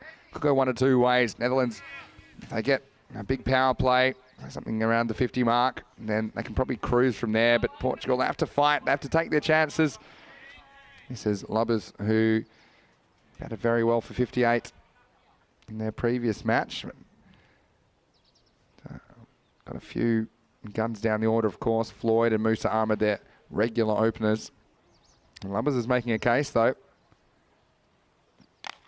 And this one could be a chance. Down to third man, and is held. Wow, how about this? And a little bit short is Miguel Stoneman down there on the third man boundary. Well, the youngster, I'm sure that he was thinking all sorts of thoughts as this ball was coming towards him, but Junaid just beat him for pace a little bit, I think. He was late on the shot. The catch flew, it was taken, and the chance is taken. Netherlands lose a first, an early wicket for Junaid Khan. It's 1 for 1. This is a huge wicket. Look, Victor Lubbers, yesterday, 32 of 14 against Austria, and then he made that half century, didn't he? 58 of 20 against Hungary. He has gone for a golden, and that is a golden start for Portugal. But they're certainly going to be up for it now, because that is a big wicket to take first up. And nice catch, and what a lovely moment there as well for Miguel Stoneman. We haven't really seen too much of him with bat or with ball, but he's been outstanding in the field. And that's a great catch, and a proud moment for his mum and his dad that are watching. Yeah, and I'm sure that's Bucks and Anna. They'll be thrilled about that.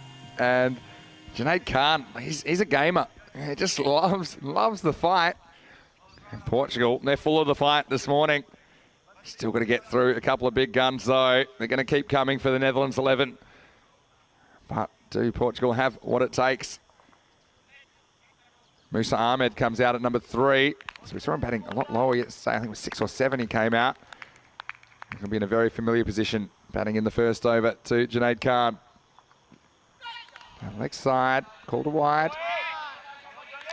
Just trying to get the effort ball in here. It's always disappointing for me, a bowler, when you're just taking a wicket and then the next delivery bowl is a wide, because it just takes a little bit of pressure off. the team, but the pressure's still on the batsman. He's still not got off the mark, and this still is the first ball he's facing. Pushes and runs. Oh, close. A very good throw, but I think he's in here. He did slow down a little, was Ahmed, when he thought he was home safe, but I think that's probably why. He puts the bat down, and then I think the ball crashes in the stumps, but still a marvellous piece of fielding. Yeah, let's have a look. I mean, he's always closer than you think. Yeah, he's just home, isn't he? And you can understand the umpire going upstairs. It happens pretty quickly when you're out there. But interesting though, isn't it? I mean, Netherlands, how many shies they had at the stumps, didn't hit once. That's true. First opportunity for Portugal, and they're bang on, he's nailed it. But unfortunately for Portugal, I suppose fortunately for Netherlands, the bat was slid in. Good execution of how to do the running there. Anybody that's watching, any youngsters? Bat along the ground and slid in. This is driven nicely, but driven at the fielder, no run. And Portugal, it's a confidence game with the bat and with the ball. Yeah. And he's got to dodge these boundaries, dodge these big shots. I mean, yeah, you feel like, just reminds me of one of those scenes in the movies where they're shooting at the guy's feet and they have to just keep dodging the bullets because, you know, the Netherlands, they've got plenty of them. And Junaid has dodged them successfully so far. Here's to Asad Zulfikar. This one won't be a boundary, and they take the run to Shan Gomsh. He batted so well in the first innings of this game.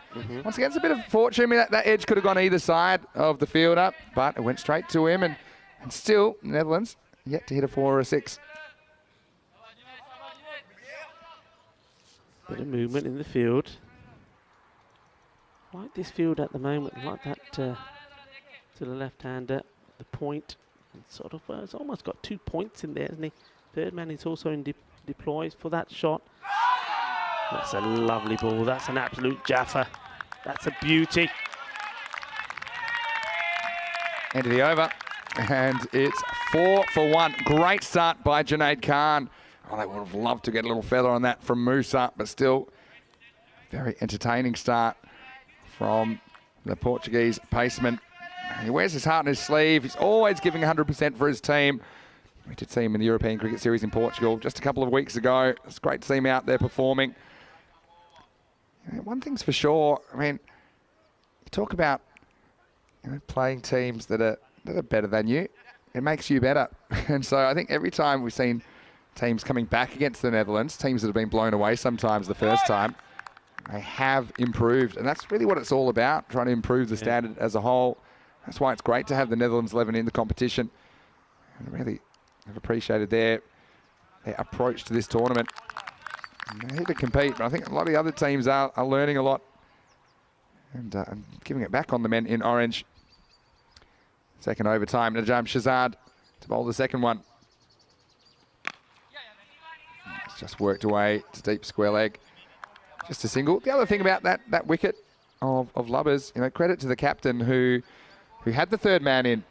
Often we don't see a third man back on the boundary, but they obviously said, if an edge flies away, it'd be good to have someone there. And Miguel Snowman was in the exact right position to take that opportunity.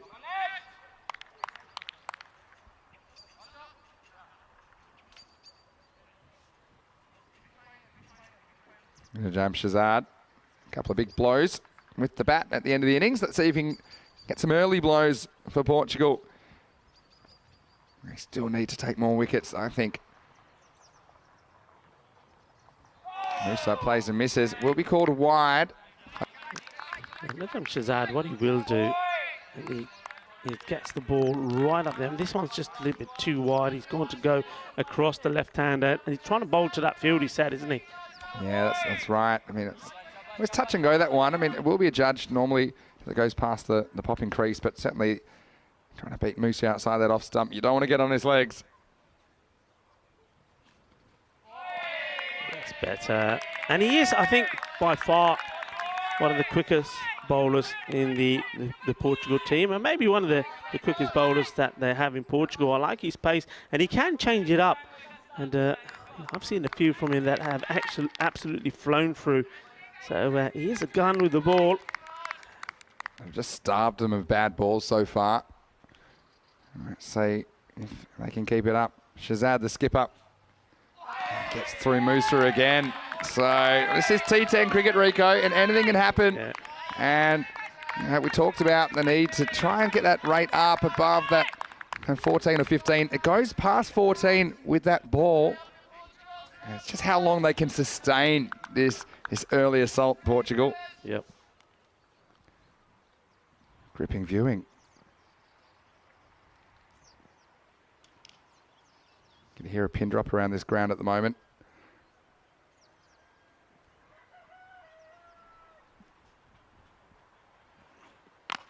Well, this is in the air. This could be a chance.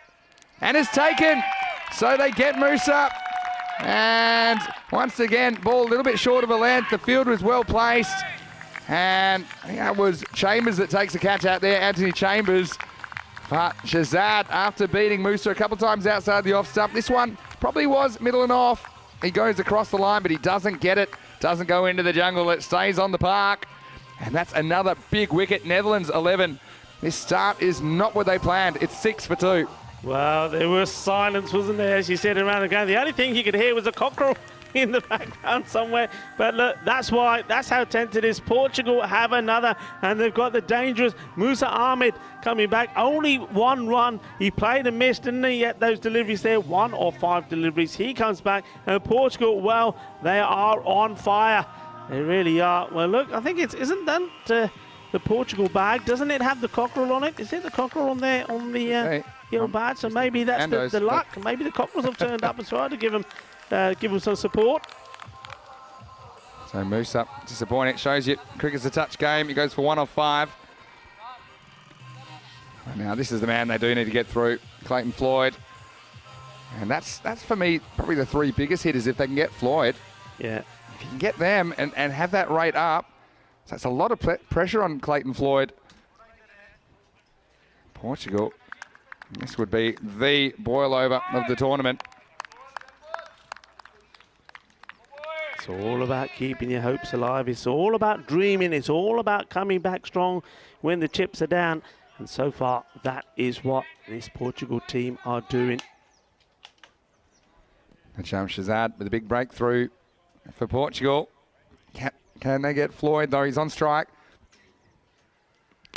Well, they might. Oh, and it doesn't carry. Oh, so well, this one just beat him for pace, I think. Just surprised him, Rico. And this one just popped up on the leg side, but it just didn't have enough to get to the fielder on the full. Well, they're feeling it, the Netherlands. They definitely are feeling it. That was not a good shot. Could have gone anywhere. Just dropped short of the 2 fielders there on the onside.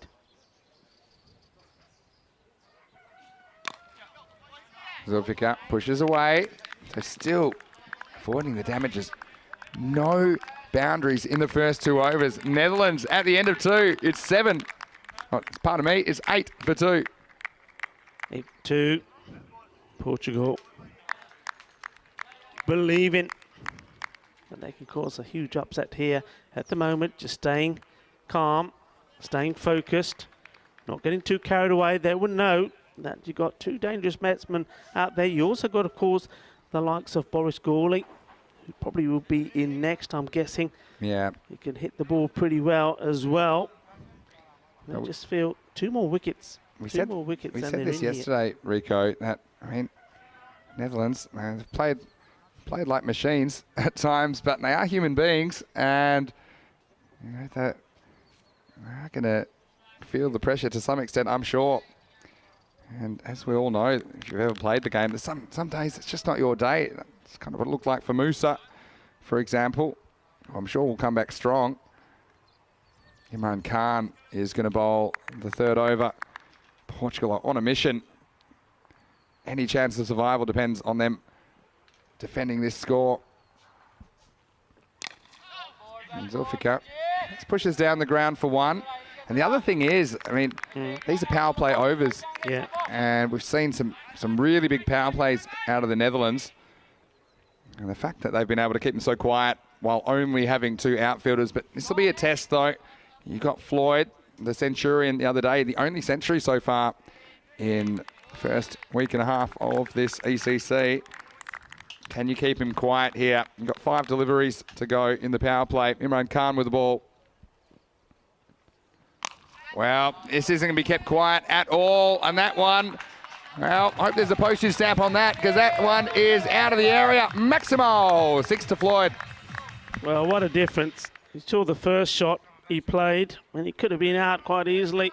And then this one, similar sort of delivery, similar sort of length, and it's been absolutely latched on. Big 6. That was massive from Floyd. And yeah, you're dicing with danger if you're going to bowl that length. And now I think as a batsman, this is where you're thinking, okay, it was too short. I think this one probably will be pitched up. I do have mid-off up in the circle. He goes short again though, but it's a little bit too wide. And it's just, will be called a wide, but the third man had come up, so Floyd's disappointed. He didn't get some bat on that because he probably would have got another boundary. This for me is a big 4 balls. You just feel like things are going to turn at some point. It's just how far of the innings will have elapsed before that turning point comes. Swing and miss from Floyd. And good comeback from Imran Khan. I think that's a better length for him. Yeah, much better. Playing and missing. We've seen, haven't we? I mean, Muzami, the left-hander, similar line was bowled to him, couldn't get back onto ball. Floyd as well. So that's the areas they've got to concentrate on.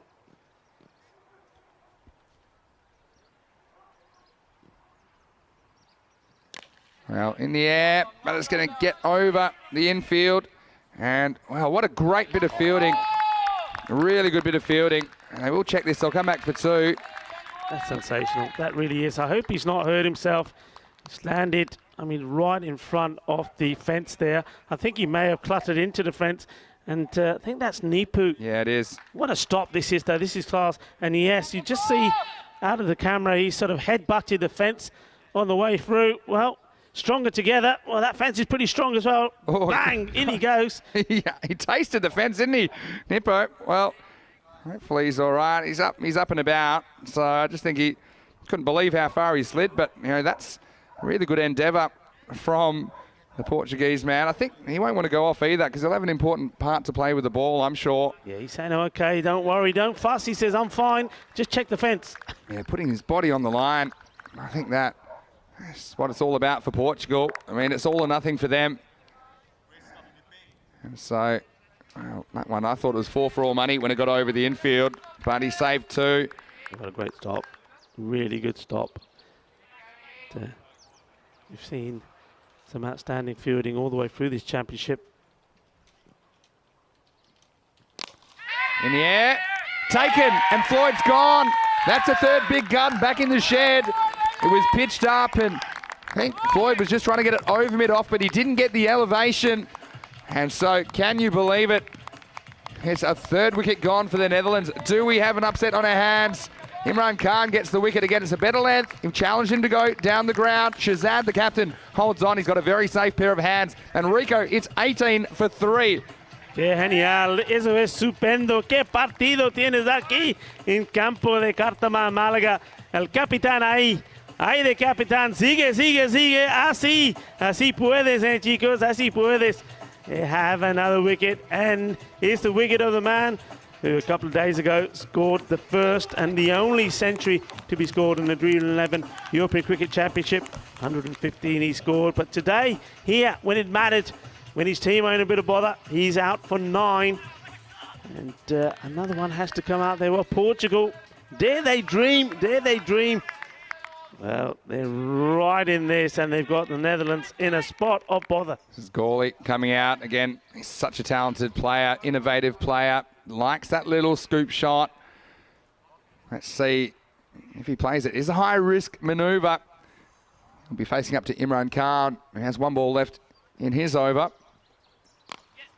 Gawley just works it away, gets off the mark immediately. End of a very interesting power play. At the end of 3, it's 19 for 3. No. 19, and Portugal.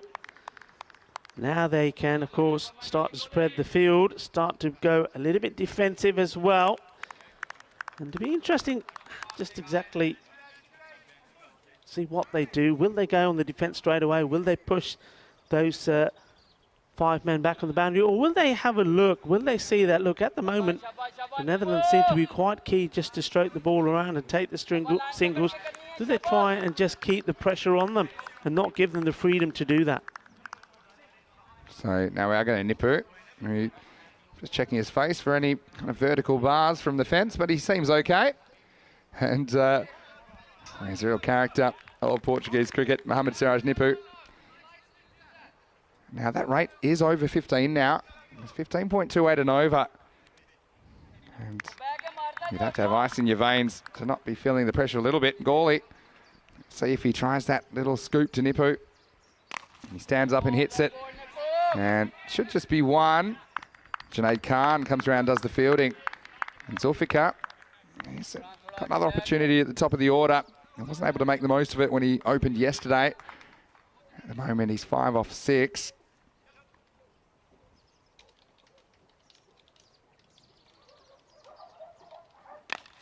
Goes after this, well, knocked down by Andani. Keeps it to 1. 1-0 win for Portugal at the moment. And I talked all about dodging the boundaries. I said that's what Portugal need to do. And so far, there's been no 4s in the innings. There's been 1 6 in the innings, that 1 6 from Floyd. Yeah. They've dodged him in the power play, and I'm just wondering at what point, you know. Well, what's happened here? I'm not sure what's happened here. I think this may, I mean, he's being sent back to the other end, so this may have been called a dead ball. We've certainly missed something here. These 2 umpires are coming together. Not sure what's happened here. Yeah, so I'm not quite sure what it's about. I now think they're maybe they saying- are now saying it's a single. Well, they've run 2 now. Well, they've walked, run 1 and walked 1. So it will be a single. So the 2 umpires coming together and just clearing things up. Looks like we'll go down as a single. Quite sure what that was about, but anyway, we'll continue. Here's Nipu. This one beats him, but will be called a wide. He's always flirting with that wide line out there. I think it's high-risk strategy as well because there are 2 fielders guarding the cut. If it goes around them, there's no one back behind them, so it'll be an easy 4.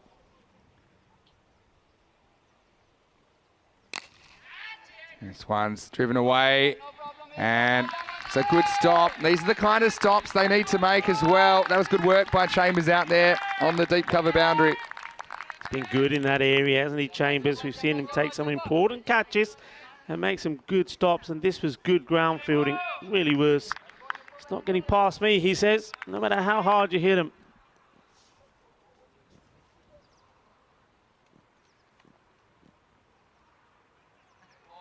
Just trying to see, I think, what the batsman was going to do. Bit of cat and mouse, Runipo. I haven't seen that little scoop up, have we, so far?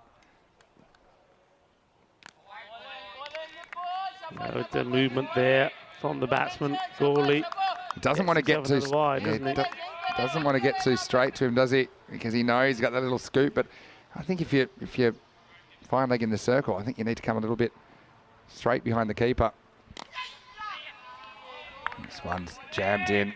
Does challenge him just the 1. So that rate creeps up again. It's heading towards 16. It's been a really class effort from Portugal so far. Hard to believe they haven't won a game in 6 attempts. Yep. Full toss. And again, batsman not able to make the most of it. And they'll just get the 1. So Zulfikar starting to get going as well. He's going to run a ball at the moment. Yeah, that one, I think he knows he should have put away. It was a full toss on the leg side, but it goes straight to the fielder. So still, just that 1-6. Hit hard, but hit at the fielder. And Nipo is very animated. And he had a few extras, but he only goes for 9. So that's a win for Portugal. At the end of 4, the score is 28 for 3. And well, Rico, this is one thing that I love about this form of the game. And you couldn't have a bigger David versus Goliath as this match, but just shows you if you perform well. Yeah. I mean, what I've liked about Portugal this game is they don't seem overawed at all. They've got nothing to lose at all. They're throwing themselves around in the field. And look, this is what happens in 10 overs. You know, you just need a little period going your way. And this chase, we wondered about the Netherlands, whether they would outgun Portugal early. It certainly hasn't panned out that way. No, and you're quite right. What I'm liking is when you're looking at the field here, Portugal's just very calm. They're not getting excited. They've got the big team in a lot of trouble, but they're not thinking this game is over because they know there's a lot of talent still out there in the batting of the Netherlands. They've just got to keep sticking to the task at hand, keep plucking away. The other thing is, wickets. you know, they're not delivering those easy boundary balls. I mean, even if they give away a couple of wides outside off. Amandeep, though, is going to go the journey this time. Maximo! That's 6 to Gawley. He's a good striker of the ball, and he's trying to hit the Netherlands back into this contest. But you can see the tactics that deliberately going outside that off stump, a bit like the Netherlands spinners do, and trying to get the batsman to go fetch it, but Gawley did fetch that one. And so, yeah, even, for example, Nippo's over that had a couple of wides in it, I think maybe 3 wides in the over, but he doesn't want to get too straight because then you'll give up 6. Yeah. So that one there was just all about the length, though, wasn't it? Really, just a tad too short. Goes again. This one's in the gap, and it's going to be 4 more. That one's going to rattle off the steps. So I just thought there might be one over that the Netherlands could work their way back into the contest. And at the moment, Gawley, we've seen some of the fancy shots from him, but it's just good stand-up, strong hitting that he's shown in this over to Amandeep Singh. Yeah, too short again there, Amandeep. He's got to get fuller. Got to get the batsman playing outside the off stump. Big gap straight down the ground. If he tosses it up, it's a little bit too wide for Gawley. And watch this one go past. Yeah, I'm just wondering, I mean, if this is the line that Amandeep's going to bowl and this is the shot's going to be played, I'd be getting another man out there on the leg side on the boundary. He comes down to this one, and it's going to have the legs to get up. Maximo! And Gawley, well, he is the man I think that Portugal need to see the back of. He moves to 20 off only 7 balls. Rico is looking very dangerous, and Amandeep's been expensive here in the 4th. Yeah, I mean, this is the over, and they wanted to try and avoid. You just thought that the way Netherlands are going, they're very cautious that it was going to come at some point, and it's come there. Almost a halfway point now. And Gawley misses this one. And so we'll get through for a bye. It might not be the worst result. It does get him to the other end.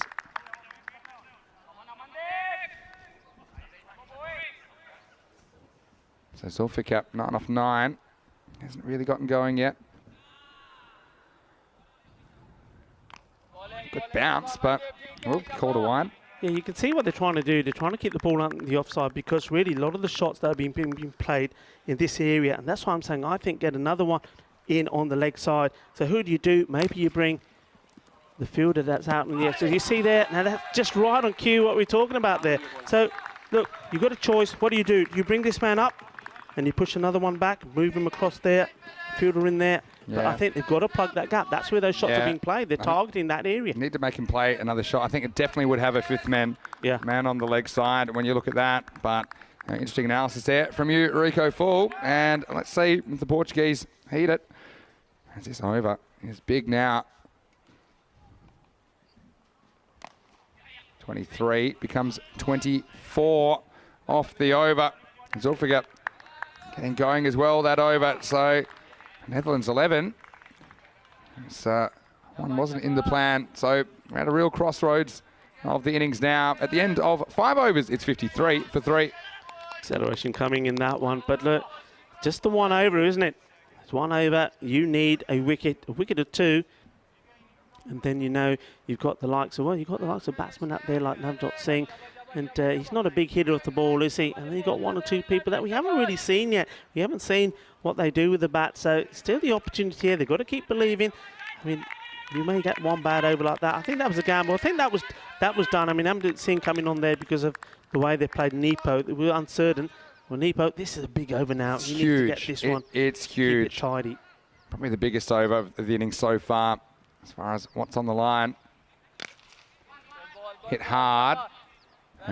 Chambers has been good out there. Keeps it to 1. And Portugal feels like they're playing with a dangerous substance here, and it could just explode any minute. They just have to hold their nerve. And Nippo has bowled a very good first over. Can he avoid damage in this one? Gawley sweeps, and again, only a single. And that run rate has come back down below 15 required now. And a bit of feedback from our chat. I think you maybe had 6 outside the circle there on your board, Rico. So everyone wants to call you for a no board. No ball. Let's bring it back. Yeah, you have in the end. Yeah. There you go. Now he gets funky, but doesn't get a lot of velocity on this shot. And look, here we go, Rico. We got the. I'm calling for a no ball. No ball. There's a no ball. Okay, so you've what got you're doing- 1, 2, 3, and you got 1, 2, 3, 4, 5, 6 outside the circle. Because he was never, he was Alright, in the wrong put place. the board He should be away there. now. There we go. That's where he should be. That's what we're talking about. Look, he's always inside the ring. We just had him in the wrong place. Swing and a miss. Nippo, look at the reaction from the bowler. He can't believe this. He's down on his knees. Couldn't believe this doesn't hit the stumps. And that's why you don't make bowlers captains, Rico, because I know you're a bowler. Look at Nippo though. He cannot believe it. This one's fine, I think. Yeah, he's liking that. He's giving himself a round of applause there as well. And so his teammates gets the dot ball in.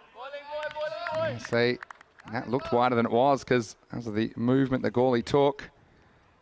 Can they get Gawley? Be a big wicket. Oh, this one's thing is straight over the stumps. Nippo, he's going through all the emotions here, isn't he, the bowler? Well, he's been on the floor, he's been clapping, and this time he's holding his head. It wasn't even over the stumps. As a keeper, I can tell you, that's really annoying because you can't see anything, and so you're just standing there. At least he was in the right spot. Francois Stoneman at the end. What a great over. Excellent over from Nippo.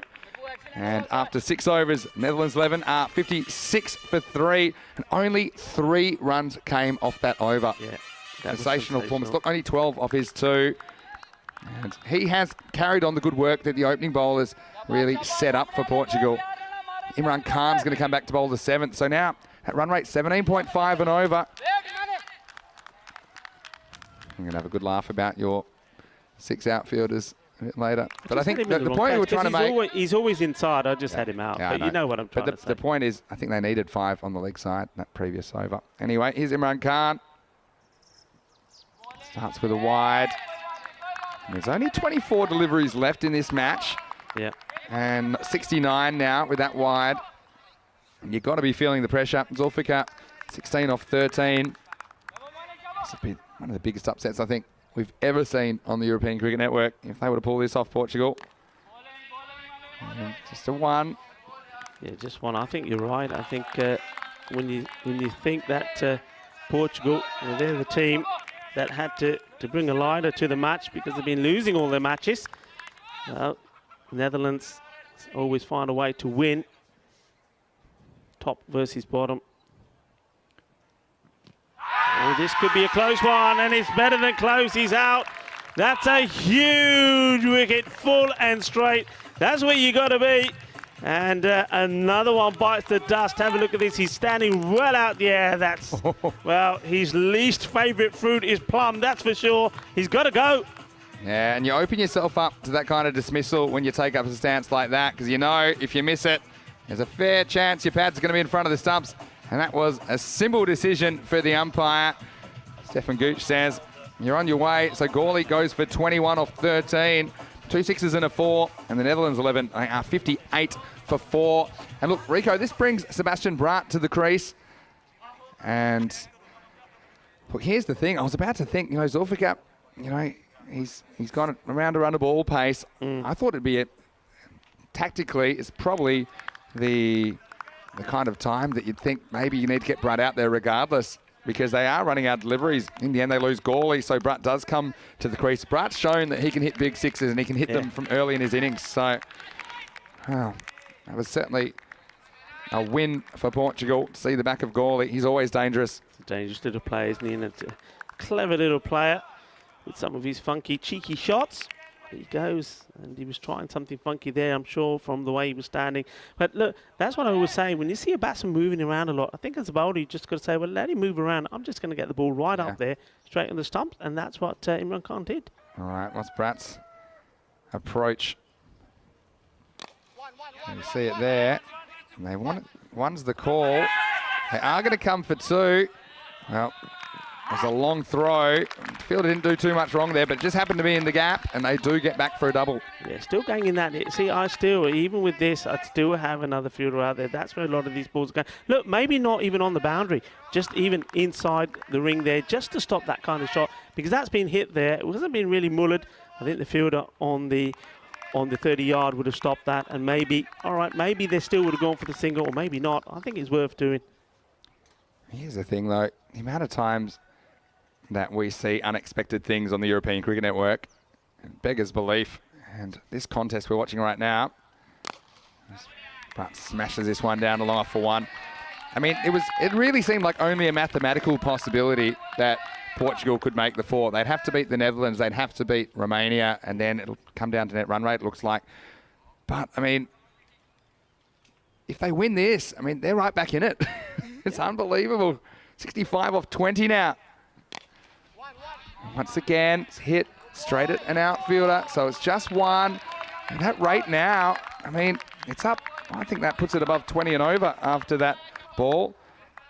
So this is what the magic is of the European Cricket Network and this format as well. That's, you know, if it can happen, it probably will happen on ECN. Last ball of the 7th. And there's 6, and this is going to help. And they might have been past the point of no return, but don't tell that to Brunt, because this is a guy that can come up with the big hits. Maximo, 6 to finish the 7th, and the Netherlands 11 are 68 for 4. Well, point of no return. I thought that was done with. I thought we decided that that was no longer the point of no return after that match that happened in Group A. But match number 18, wasn't it? I think. Yeah, the impossible chase. This will be the impossible defence. Anyway, let's talk about what's coming up next. It seems a long way away, but in half an hour, we'll see Hungary versus Austria. Well, 2 teams that have both tasted a fair bit of success in this tournament. And Hungary, they will be in the field because Austria have won the toss. They'll be batting first. And that one will be right here. When rejoining about 25 minutes. Here's Junaid. Good time to bring him back. Good bowler to have up your sleeve. His first over only went for 4. It was the opening over of the innings. And, well, now you still have that 20 and over. You need that magical over. The sooner the better. Otherwise, it just puts more and more pressure. Let's have a look at the field here. So they've gone for a baseball field, they call it sometimes. You've got 5 outfielders all in front of the wicket. The only difference is they do have an extra cover in the circle. So gaps behind in the outfield. Here's Brat. He likes to hit straight. He's facing Junaid Khan. Swing and a miss. So with every ball, Portugal, they've got to believe a little bit more. And Brat, the captain, he has to be feeling the heat out there in the middle. I think he is. Of course he is. And this is a huge ask, isn't it? You've got to go at over 20 runs in this and the next 2 overs. Well, this is 6. And this is when you get it slightly wrong to Brat. And that one's in the bar. That one's gone over the bar, actually. Maximo! 6 more to the Dutch captain. But it was going in the bar, but the bar's closed and not open yet. It's too early, so he decides, all right, I'm out of here, and bounces all the way over. And look at this. Look at the bounce on this one. Bounces, rolls up the top and down the other end. Big hit, and that's what you can't afford to do. I mean, that was a bad ball. He went for the Yorker. You can understand, but look, it's only the 1.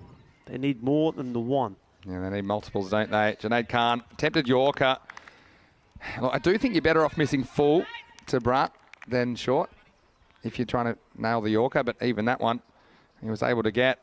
Flies are, well, they're bothering me up here, so I'm sure they must be bothering the batsman. Well, Junaid Khan, can he get the big wicket of Sebastian Brat? Goes shorter, and this is hit hard and straight to long on. And I don't think you mind that because Zulfikar, well, he's been there a while. Yeah. You know, he just hasn't been able to find the boundary with any regularity. Just the 1-4 in the 16 balls that he's faced. And so now you concentrate your efforts on him. And I wonder what he's thinking. He's probably got to try and go for the big shot. The Flyers, even the Flyers are on Portugal's side, I think, because they're really bothering their batsmen at the moment. Got to dodge a boundary here. Then it becomes really, really hard from there. Need 2 magical overs.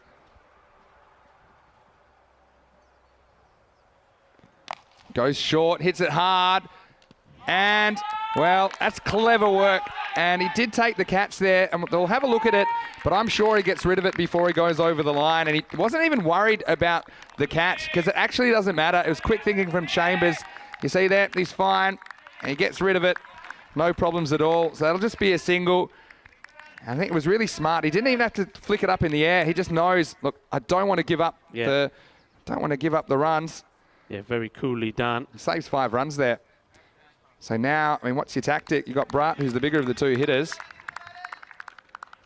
Still be $2 back where I came from for a drop catch, but it's probably worth it to save 5 runs. Last ball. Does Brutt try and keep the strike, or does he go large? I think he's got to go. And he does, and he gets 6. Maximo! Janae just gets it slightly wrong to Sebastian Brutt. Gets outside his hip, and he swings it away over fine leg for 6. So the glimmer of hope stays alive for the Netherlands 11 at the end of 8 overs. They're 83 for 4. And with that, 43 runs are required off the last 2. Yeah, but even with that big 6, it's still way below where they need to be, isn't it? I mean, that rate is still going only one way, and it's going up. Well, with that rate going up, well, maybe it's going to be Portugal that are also on their way up as well. They're looking here to get their first victory, and with that, well, that next match that they've got coming up, which will be the 3rd today against Romania, what a match that could turn out to be. Certainly will. And look, 15 came off that over, so still below what was actually required. 2 big 6s in there. Now, can you put the squeeze on Zulfikar? And they've got good bowlers to come back because they've got Shazad to bowl this one. Here's the 9th. Zulfikar. Well, they get something on this. What did he get? That sounded very helmety to me. It sounded very helmety to me too. I think he's just headbutted this one. Let's have a look at this on the replay. It's been an interesting one. Oh, I don't think so. Maybe it's just glove or something like that. It was messy. Now, Brutt, he's got to step up. Almost 4 a ball required. This one hard. Stop needs to be made. And look, Chambers has been outstanding. Now, are they going to come for 2? No, and that, again, that's a win. Yeah, excellent. Well, we've seen a lot of things, haven't we, Rico? But I don't think in our wildest dreams we would have ever thought that Portugal, even if you said, look, they're going to put 125 on the board, you just couldn't see them defending it with the strength of this Netherlands batting lineup. But anything can happen in T10 cricket, and you're watching it right here. And this is a clever shot by Zulfikar. It'll be 1 bounce 4. And he probably knows he's not really working, muscling down the ground, trying to hit 6s. But I mean, at the moment, they actually need more than 4 a ball to win. So the run rate goes up slightly, even with that shot. And it was a well-executed one backwards, 4 carreras from the Dutch keeper batsman. Yeah, and it's a brave shot to play. He got it horribly wrong the first ball of the over.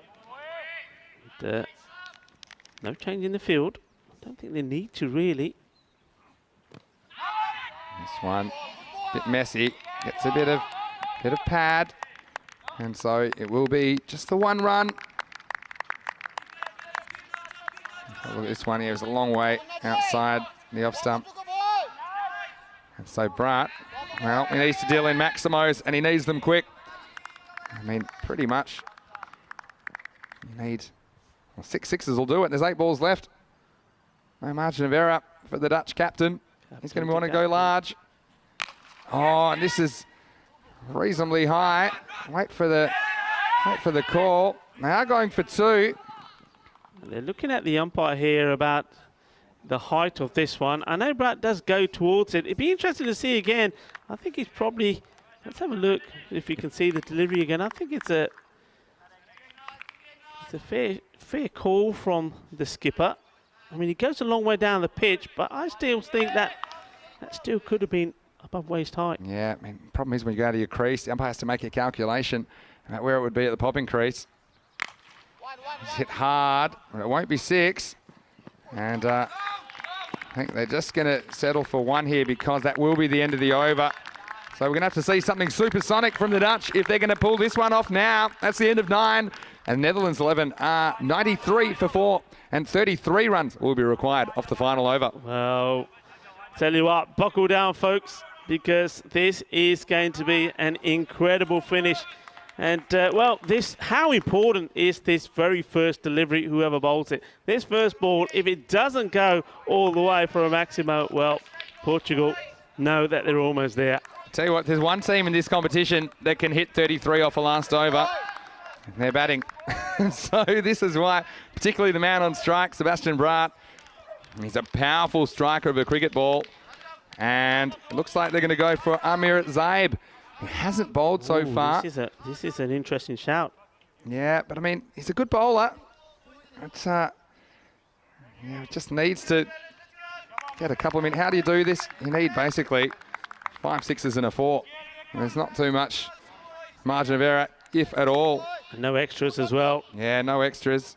I mean, that was touch and go, that last one. I mean, that height no ball, that one could have been called either way, to be honest.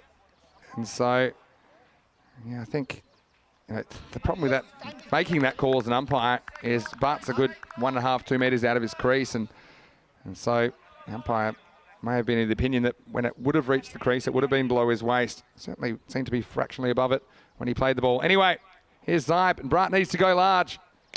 And this one's in the air. I think this should be taken. It will be. And so Portugal, they get the big hitting Braat. He goes for 26 off 10. He did what he could. But now, surely with that one, this result is beyond doubt. Netherlands 11, 93 for 5. Well, it was a full toss on the legs, and he's tried to flick it rather than hit it, and he's got it straight into the hands of Nipu. So Nipu taking the catch. Well, it's good to know that he's still got his senses about him after banging into the boundary fence earlier. And this is a magical moment, isn't it, for Portugal? I mean, would you believe it? The team, they could not put 100 on the board in, well, 5 times of trying, or 6 times of trying, I should say. 6 matches, they lost. They couldn't score any runs. Then up against the big boys, up against the team right at the top that have won all their matches, they go and put the score on the board, 125, and then they have been sensational in the field. The bowling's been good, the catching has been good. Chambers out there has been absolutely exceptional. How's the 5 runs he saved on that one last over? I'll tell you something though, Portugal are unbeatable when they make 100. I'll tell you that much. You talk about Chambers, what about the stop Nipu, mate, when he went crashing into the... I mean, there's things like that. Knocked some sense in him. He bowled a very good 2 overs after that. All right, here's Zaib. This is Klein, who's done some heroic things for the Dutch this week. And they're just going to have to settle for 1 here. Penny Portugal give them all sorts of confidence going into that clash, the 3rd match of the day against Romania. They could well decide now who takes the 4th place and who doesn't. We'll have to look at the table after this one.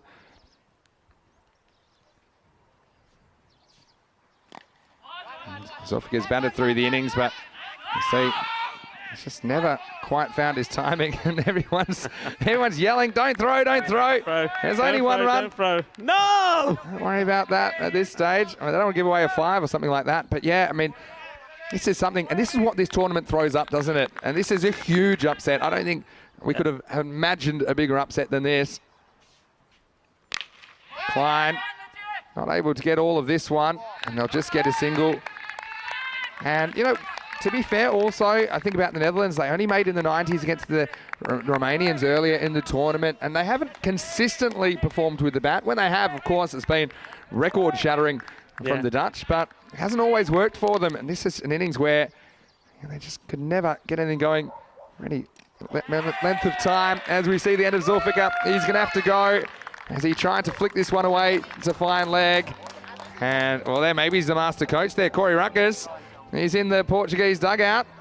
And so I'm sure he and Conrad Greenshields and all of the Portuguese players, they'll be thrilled about that. So, Amir Zaib, again, he's bowled a good over, and that's smart. I mean, you're talking about when the batsmen get a bit funky, you just keep it simple. And so Zulfikar, a bit disappointed. He does make 25 though. It becomes the 6th wicket to fall, 96 for 6 with 1 ball remaining. Tell you what, the roar that will go up and the emotions that will be out there once this over is completed is going to be incredible. It really is. A ball to go. And, well, we know that Portugal struggled to get 100. Well, this time around it's the Netherlands. It's been a complete reversal. It's like the 2 teams have swapped colours. Now this will be 1 down the ground. Navjit Singh finishes the game with a single, but it's all over, and Portugal have done it. It's the upset of the year. and it's a game that the Portuguese players will never forget as long as they walk on this green earth. It's Portugal 125, the Netherlands 11, 96, and Portugal, well, they are still alive in the tournament, and plenty of smiles, and I'm sure this is a moment, well, I'm sure that everyone watching as well will never forget, as the Netherlands 11, they've looked so strong. Look, I'm sure they'll bounce back as well, but Portugal have done it. First match of the day. And there's Nippo, who bowled a very good 2 overs. And Rico, what can you say about this Portugal team? They were down, they were out. They hadn't won a game in 6 attempts, but they had the runs on the board, and they were prepared to defend it with everything. And that was a good first up wicket as Lubbers, who scored lots of runs yesterday. He was caught at third man. And then I just knew there was the persistent threat. Musa Ahmed, he came, he went, didn't get going in his innings. And really, Portugal didn't really put a foot wrong in this chase. A couple of wobbles along the way, but ultimately they were able to shut this Dutch batting lineup down. Yeah, I mean, it's just absolutely marvellous. It was a stupendo, that's what you say here. Stupendo efforto, and that there, look, it's things like that. He took one for his team, didn't he? But he saved 4 runs there, saved 2 runs there. Chambers, he did the same. They took their catches. They were incredible. The bowling, most of the time, it was only this one over, wasn't there, from Amandeep Singh. I mean, it was worth giving it a try, because after Nipo's first one, that was tight. Tried another spinner. It didn't work, but straight away they changed it and brought the pace back up. But the bowlers bowled really well. They bowled straight, they bowled at the stumps. Even though the batsmen were moving around, they kept the line, they kept the discipline, and they've got their just rewards. Yeah, they certainly did. And Junaid Khan, well, he's a fighter as well. And this was a good moment from Chambers. Just quick thinking. Wasn't too worried about the wicket. Just wanted to save the runs. And, well, as we got into the second half, with every ball that passed, you just believed that the boil over was on. Well, shut the gate, Portugal. They might have to rebook their flights. I told them to get on to Bizaway last night for a Thursday night departure. Well, hold on to your hats, boys, because you're still alive. And they showed a lot of courage, didn't they? You mentioned that slide of Nipu into the fence, and also the quick work of Chambers. This is what's coming up next, and it's going to be another good game. Hungary versus Austria. The 2 Zishans at the top of the order for these 2 teams, and Hungary will be wanting to pull an upset, and we'll see you there. The bus is pulling into the station, so the players will be there. They're ready to go. Well, there's the Hungarians. They are ready for action. Marc de Fontaine will be into the lineup as well. That's the information we saw on the dashboard. And Austria also arriving for their first match of the day. And, well, it was a funny little innings because no one could get out of the 20s. Kind of the kind of innings that Portugal were known for earlier this week. No one going on with it. Zulfikar batted through for 25, but he just couldn't go at the pace required. Gawley, he always looks good out there, 21 off 13. And Brutt just kept them in it a little bit longer with some big hitting. Ultimately, it was a very disciplined bowling performance. And although there were 9 wides, a lot of them were a little bit strategic because they were definitely scared to go a little bit too straight. And I think it was really well done by the Portugal guys. And look, Nippo, for me, he was the best of the bowlers. And he didn't take a wicket, but he only conceded 12. But also hats off to Najam Shahzad, 1 for 12 of his 2 overs. Junaid Khan, 1 for 19. Imran Khan picked up a couple of important wickets too. And Zaib chipped into the end with a couple. So, well, there's something you don't see every day. Portugal beat the Netherlands in this match. T10 International Cricket at its best. Join us in around about 10 minutes' time. Michael McCann will be here with Rico to take you through that next match between Hungary and Austria. And you can see there, Portugal, well, they're off the 0 at least, and they're still in last place, but they can draw level with Romania. And then that run rate is a lot better than the Romanians as well. So there's a lot to play for. Don't go anywhere. We'll be back in a few moments for the next match on ECN. You're watching the Dream 11 European Cricket Championship.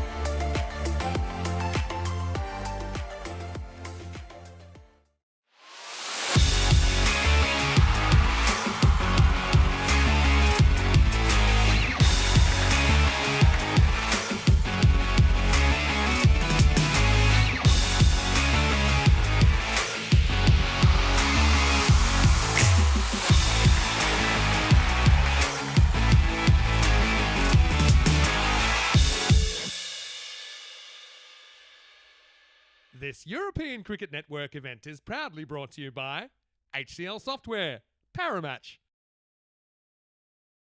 Hello viewers and welcome back to Portugal. Hope you enjoyed the classic matches that we've had up for you, especially that last one. Remember that one back in 2021 when Portugal went into that match against the Netherlands, having lost all their matches, 6 of them. They had to win it and they did, and then they went on and put a pretty impressive run together. That was then, but here right now in Portugal, well, it doesn't look too good. The news that I'm about to bring you is very disappointing for everyone. All the matches today on day 4 here in Portugal at the Centurion Cricket Ground will be abandoned. So the points, 2 points each for all of those matches for all the teams that have been affected here today. It's very disappointing. We were really looking forward to having 5 very good competitive matches here today. But as you can see from around me, the weather just didn't let up. I mean, it's been raining on and off. It has stopped here for a moment, but we know that the forecast is looking pretty grim for the rest of the day. The only thing that we can hope for is that all the rain that we're going to get, it happens today, it happens overnight, and then the cleanup will continue from early on tomorrow, and then we are able to get some cricket on for you tomorrow. We'll leave you with the matches that are coming up tomorrow, and fingers crossed we can get out there and play some cricket. But for now, I want to, on behalf of everyone from the European Cricket Network, want to thank you all very much for staying with us. Thank you for your support. I know it's been a frustrating day for you, but it's been frustrating for everyone here as well. The ECN crew, the umpires, and of course, all the players. But we hope that tomorrow is going to be a brighter day and we can bring you some action. Adios for now.